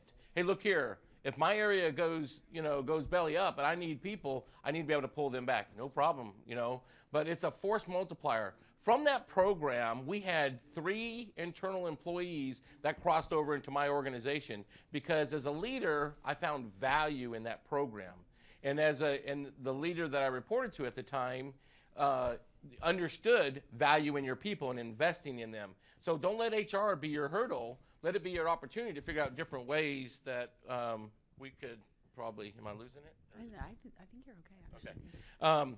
Let that be an opportunity for you to figure out a creative way to train your staff or get people in your staff. You know how hard it is to do the interview process in the government? We eliminated that entire process relatively, because when you advertise internal, it's a lot faster. There's not a vetting process to see if they can come into the government, right? So it's a great opportunity, and it helped several parts of the organization. That's just how it helped mine. Yeah, and that knowledge sharing and just general exposure to other parts of the organization is key. So as we look at the healthcare system today, and we're seeing more networked and digitally integrated frameworks, what are some of the skills that you believe are most critical for federal health IT professionals? So when it comes to when I got to VA, I had an experience. So I was with DoD prior to that, helped man, equip, and train cyber protection teams, aligned with the U.S. Cybercom mission. And we were aligned with FEMA a lot because I was with the Texas Military Forces and responding to critical infrastructures, industrial control systems, and SCADA systems. Well, when I got to VA, I've never really been around med cyber before, or I should say medical, Internet of Medical Things. And but when I thought about the business rule, which is what I think is the important thing here, I was like, there's just no difference in how we should be treating our OT community. I mean, this is very critical infrastructure, critical assets that if you mess up, patients could suffer consequences. So how do we treat that organization as a partner as we try to do what we're supposed to do in IT? And what I've found out is understanding the partnership in each person's language. Mm-hmm. We did it in OT by training our IT staff on OT stuff, training our OT staff on IT things. So when we come to the table, we're talking a common language, and now we can empathize and some sympathize as you go through some tabletop exercises with them to start saying, hey, look here, I can't just throw out a vulnerability patch. That's not going to solve my problem. What's going to solve my problem is how do I help you create a medical device isolation architecture that protects you from not only ourselves, but also from that exploit from happening. So my point is educating your workforce on your partners, your business partners' mission. And that's helped out a lot. I did it at the VA, I did it at SSA. I did it when I got to SSA, and I did that because I still think this is an Internet of Medical Things approach. I already knew that our OT world was security. They're like, I can't let you in. You're going to take our cooling systems off. The data centers have to stay active. And I was like, well, okay, then what's your solution? So what I did is I said, let me do one thing. Let me do a risk assessment of your organization. I'll let you sit right there with me. We'll bring a third party in. It won't even be us. It'll be a third party who understands OT for a living. And we'll assess your network, and we'll go through it together. We went through it together, opened their eyes that they weren't air-gapped, air quote. They really were a security risk. And then we worked with them to give us their strategy on solving the problem, and we advised and counseled. That partnership today, they're actually looking at an acquisition right now to close that loop. Now, it moves at the pace of government, but what showed me that culture change was when a control system had an exploit out in the wild. They actually stopped the vendor from coming on site until they could validate that maintenance person that worked for that vendor wasn't compromised by that. And they called us about it. That wouldn't have happened prior to that cultural education. Sure, that's really helpful. So thinking about talent and your workforce, and I know given your leadership roles and managing teams, and also from the industry side, what you're seeing today, are there approaches to reskilling or upskilling that have been most effective in bridging some of the gaps between legacy skill sets and the emerging technologies and the demands there? Yeah, so there's several different ways, and I don't know how many vendor we have out here, but I would pay attention to this part, please. So I was trying to get professional services to address a problem in one of my technical stacks, and that was a lot of money. Mm-hmm. And then I was looking at, okay, because of what we have from a licensing perspective, I have a free pass to their annual conference where they run boot camps for free for their customers. So I applied for a travel for them to go to that, and they denied it. And so when I went to the business office and went to the leadership and said, okay, this cost me $300,000. This is going to cost me 10. You tell me what's going to help me most. Paying for professional services, which is a modular contract, or spending some travel dollars that's going to be the gift that keeps on giving because I'm training my internal staff and I'm investing into my staff. They bought on that in a heartbeat, and we were able to get them there. So my point of that conversation is your vendor community has training pipelines. A lot of them do. Leverage those to help train your staff, because guess what? They did a contract with you to be a partner. They don't want to fail, because that's their technology that's failing in your organization, and they don't want it to be because it's their technology and not working correctly. So trying to figure out how you can do that contractually and making sure you're working with OGC, which is what we did, and you can get success. Another part of that, from a real technical COBOL. I mean, we all know, love some COBOL, and if you're in the SSA, you have it because of the mainframe, right? Well, we partnered with one of our third-party support vendors with an internship program. So basically, they worked for them for 6 months, getting trained to where they now could support us at the end of that 6 months, because now they know COBOL. You know how hard it is to go find someone who just knows how to do that off the street, that's actually not looking at their 4th retirement? You know, that's not an easy task, because there's not people graduating saying, I'm going to go learn me some COBOL. So that's another example to continue to look at your pipeline. That's great. And so thinking about, retaining employees, we talked about reskilling and upskilling, retaining your employees while also creating meaningful pathways for new talent to develop. Do you have any thoughts there or strategies that you've implemented in the past? Yeah, there's several things that I love about this retention piece. Everyone tries to wonder why they're losing staff, but they always forget to look in the mirror when they ask that question. And this is going to come to hard truth here, but 9 times out of 10, you lose staff because of lack of quality leadership. And if you don't have quality leadership who actually sends a climate that it's an enjoyable place, you invest in me, you trust in me, you value me as an employee. I'm just not a number. I'm just not churning my work roles. That right there creates a culture that people don't want to leave. That mentality is how I've led all my life, and I'll tell you, when I was a daycare director, I had the highest retention rate in the whole region. They couldn't figure out what I was doing. I was just taking care of my daycare providers with the way they need to be taken care of. Now I go into IT.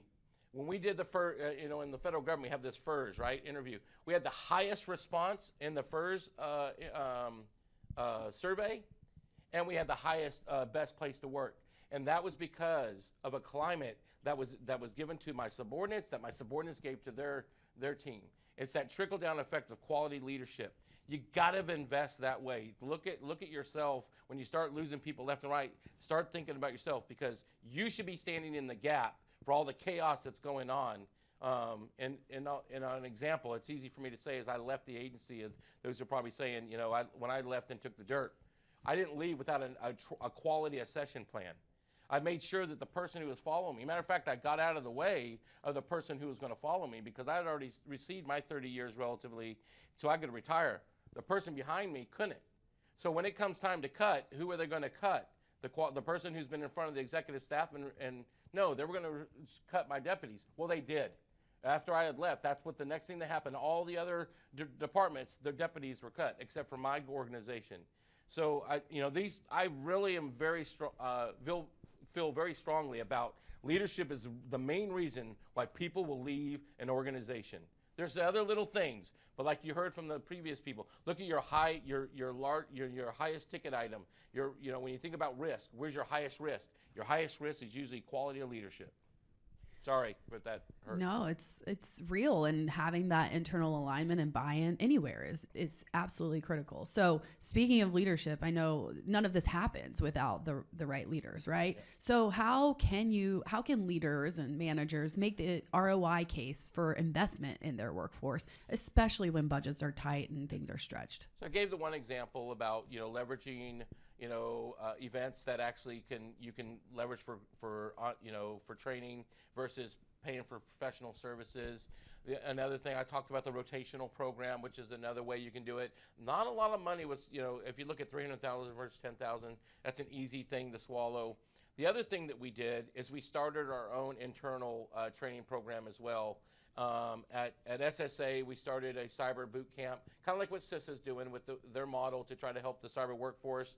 But who best to be able to train our staff? And so what we did is they would rotate throughout the organization and spend about a week or 2 days, depending on what part of the organization, and they would see if that's something they're interested in. Also give the first line leaders to see the quality of the person that's coming through, and then it became a chance to reskill somebody into an area. And once again, those don't cost a lot of money. You know how hard it is to get money for staff? What you guys do who are working on that. It's the hardest thing to get.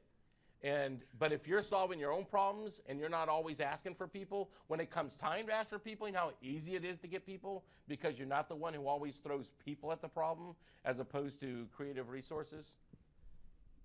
So thinking about other means of supporting your workforce, how can interagency collaboration, partnerships with academia, and public-private investments really take federal? So the example I think about here that I thought was really cool, I didn't think the staff would like this.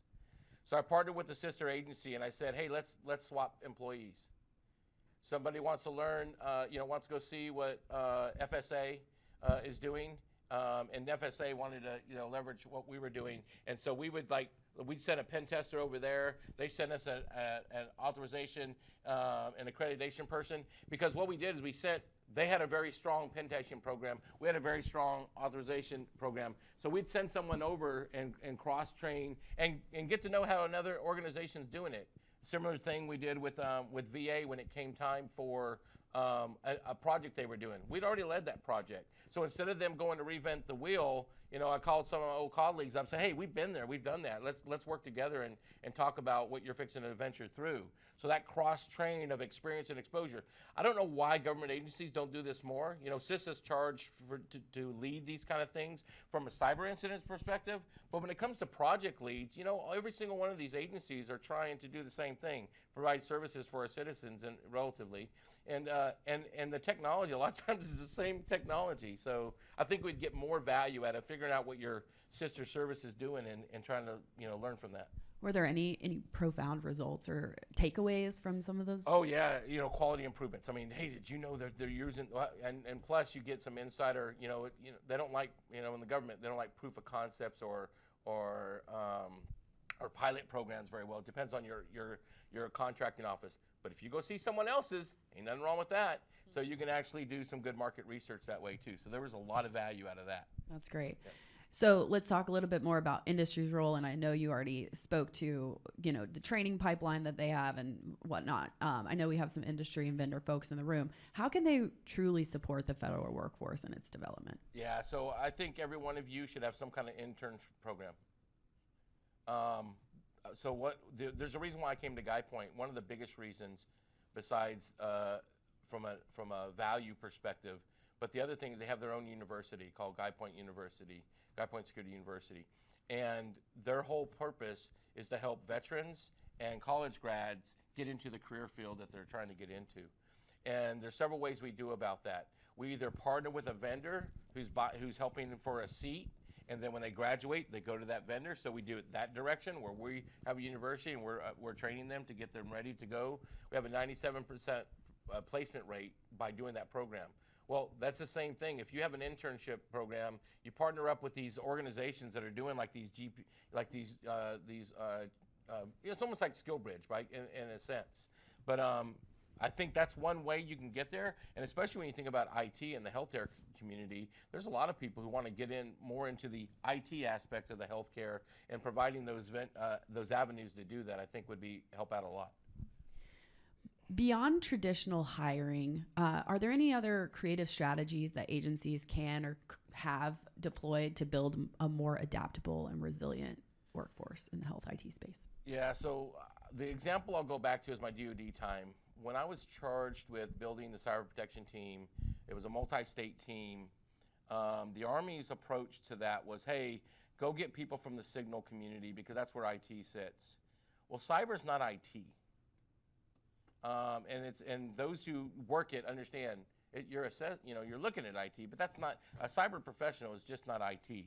So I actually, I was looking at passion and desire, because I know every day I've gotten into the cyber field, I have not stopped looking at the next article or the next dark reading or what. I'm constantly learning the next adversarial ATP or whatever it may be. It's just constant. That's passion and desire. That's not work role, because you're not going to get enough education just off work role.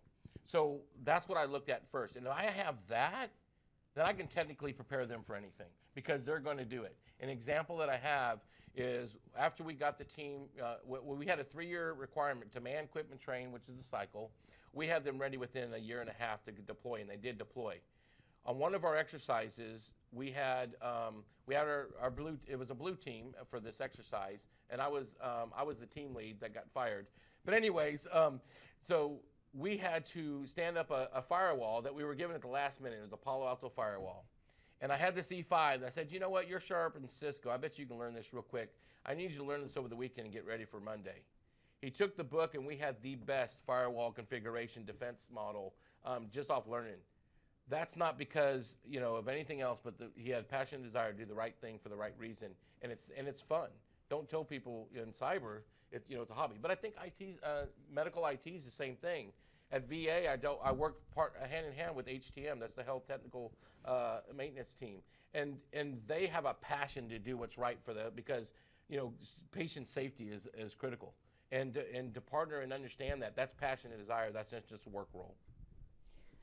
I'm going to hop back a little bit to the culture change that we've talked about already, whether between OT and IT, security and operations.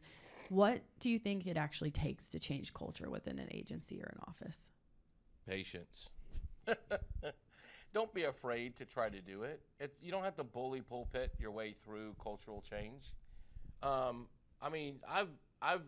went from DoD. I went from childcare DoD to VA to SSA. When I left VA to go to SSA, that is not the same culture in any way, shape, or form.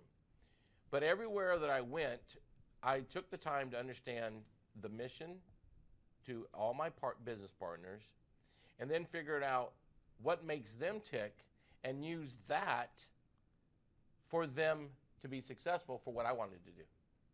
So one of the things in the military they trained as information operations officer, which is basically you take all these communication capabilities and you try to utilize them to help get what you need to provide freedom of movement to command or whatever it may be. Well, that same skill set, those who are sales reps in here know exactly what I'm talking about when you're trying to sell your product. You know, you're trying to use skills to convince the person on the other side that they need to buy your product. Well, taking a little more, you know, I'm not saying not compassionate when you do that, but a little more compassionate approach to that, and really trying to understand your customers within your industry, within your organization, you can affect culture change. And sometimes you get more out of that because they lead it. And an example that I will give at SSA when it came to OT, the individual that I was working on to try the culture change, I knew that after showing him the results, there was a little spark that said, okay, this is interesting. Well, he showed up at a security conference. I was like, that's cool. He said, I need a little more about the security and OT. I said, well, that's great. And so the next thing is they put the acquisition, they reached out to OIS, which is where your CISO sits in the FedCiv space usually, and actually said, hey, can you help us, you know, assess a technology so we can use on our side of the network. So that cultural change was happening within, you know, the data centers versus, you know, the OT community and the IT community. But that came from respecting their business, respecting what they're trying to do, and not trying to push IT on them, not trying to push the way we think IT should be ran. How should it be ran in your organization to be successful, to meet my needs, and partner with them on that. So I think that's how I've been able to change culture. You know, you can try it. This is the world according to Tim, so it's not the right answer. It's just my answer. I should probably have like an alarm that says patience every 30 minutes for my own culture. So we've talked a lot about some ideas and strategies for reskilling, retaining, developing your workforce. How should agencies go about measuring those investments or that time spent to improve modernization outcomes? Yeah, so well, modernization outcome versus skills are not the same, right? So modernization outcome really is, are you meeting the mission in the most efficient way? And so that could be mean time.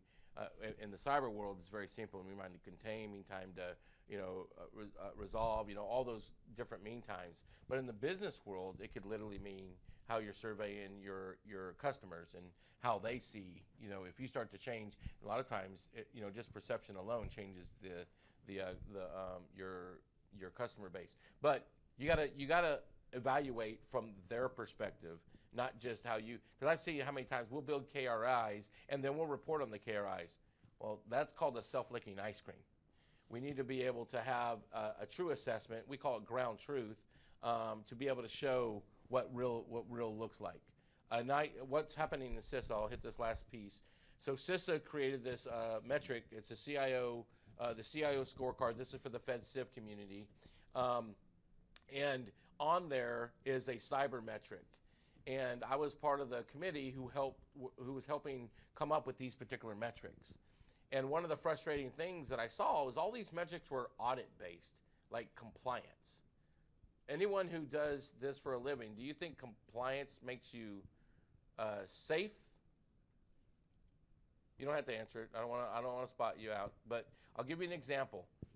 If a user signs a user acceptance agreement when they come to log into your network, are they not going to click ransomware emails because they signed that memo? Okay, you don't have to answer that question. If a user doesn't accept the user acceptance agreement and logs on and looks at me, does that different user not going to or going to click a ransomware? My point is that human aspect of the way we measure that is not the result. The result is, can we contain, and I heard it said earlier, the blast radius with microsegmentation. If I spent more money on that as opposed to compliance and focus it from a risk-based approach, click away, you're just gonna compromise your own system. It's not, the data's not on there. I microsegmented what systems you can get to. I have zero trust identity to where it's constantly authenticating, so it's not gonna work after that. So it's okay, you compromise my one computer. So think about, when you think about that, that metric probably is more valuable than whether somebody actually signed a memo or not. It's great. I mean, I think a common theme in this session is don't forget about the human element, right? Like Right, it's so right. key. That's right. I think we said, it's not an HR problem. It's our staff. We got to make sure we're taking care of them. Exactly. So if you had to leave our audience today with one strategic imperative around workforce development in the space, in health IT specifically, what would that be? So I know we're dealing with a tight budget crunch across the board, and the very first thing that usually gets cut is training dollars. That should really be the last thing that's cut in a lot of cases. So, but if they're not used appropriately, because you're not using good measurements to be able to show the value of a training, then you're going to constantly just be throwing money at a problem, not solving it. So you got to figure out ways. How do you still invest in your staff on a tight budget? And that's not an, I'm not saying that's an easy task. I'm just saying rethink at the problem. Don't just give up. I've watched this happen so long that they'll say, nope, you can't go to training. I mean, think about how many people we have at this event right now. Now, for me, I'm disgusted because when I led, I tried to get my people into these events. Why? Because people that have come here, they're going to learn from. You're going to learn more from your partners in the community if you just sit out here. But what did we do? We said, nope, not attending right now. Well, that's a technique. But as a leader in your organizations, think about the ripple effect of that technique. I don't think it's a very productive one if you're really trying to get to the end result of accomplishing the mission. People will do everything for you when you do everything for them.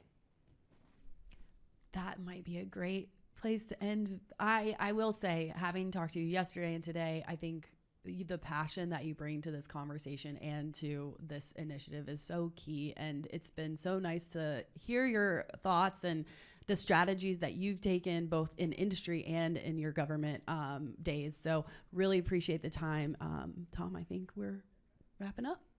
Awesome. Thank you, Anna. Tim's our Energizer bunny, of Fed IT. Well, thank you all. This has been fantastic. Thank you all for sticking it out. Thanks to our partners. We had some really good talks today and some good stuff. I think that's a wrap. Thank you all.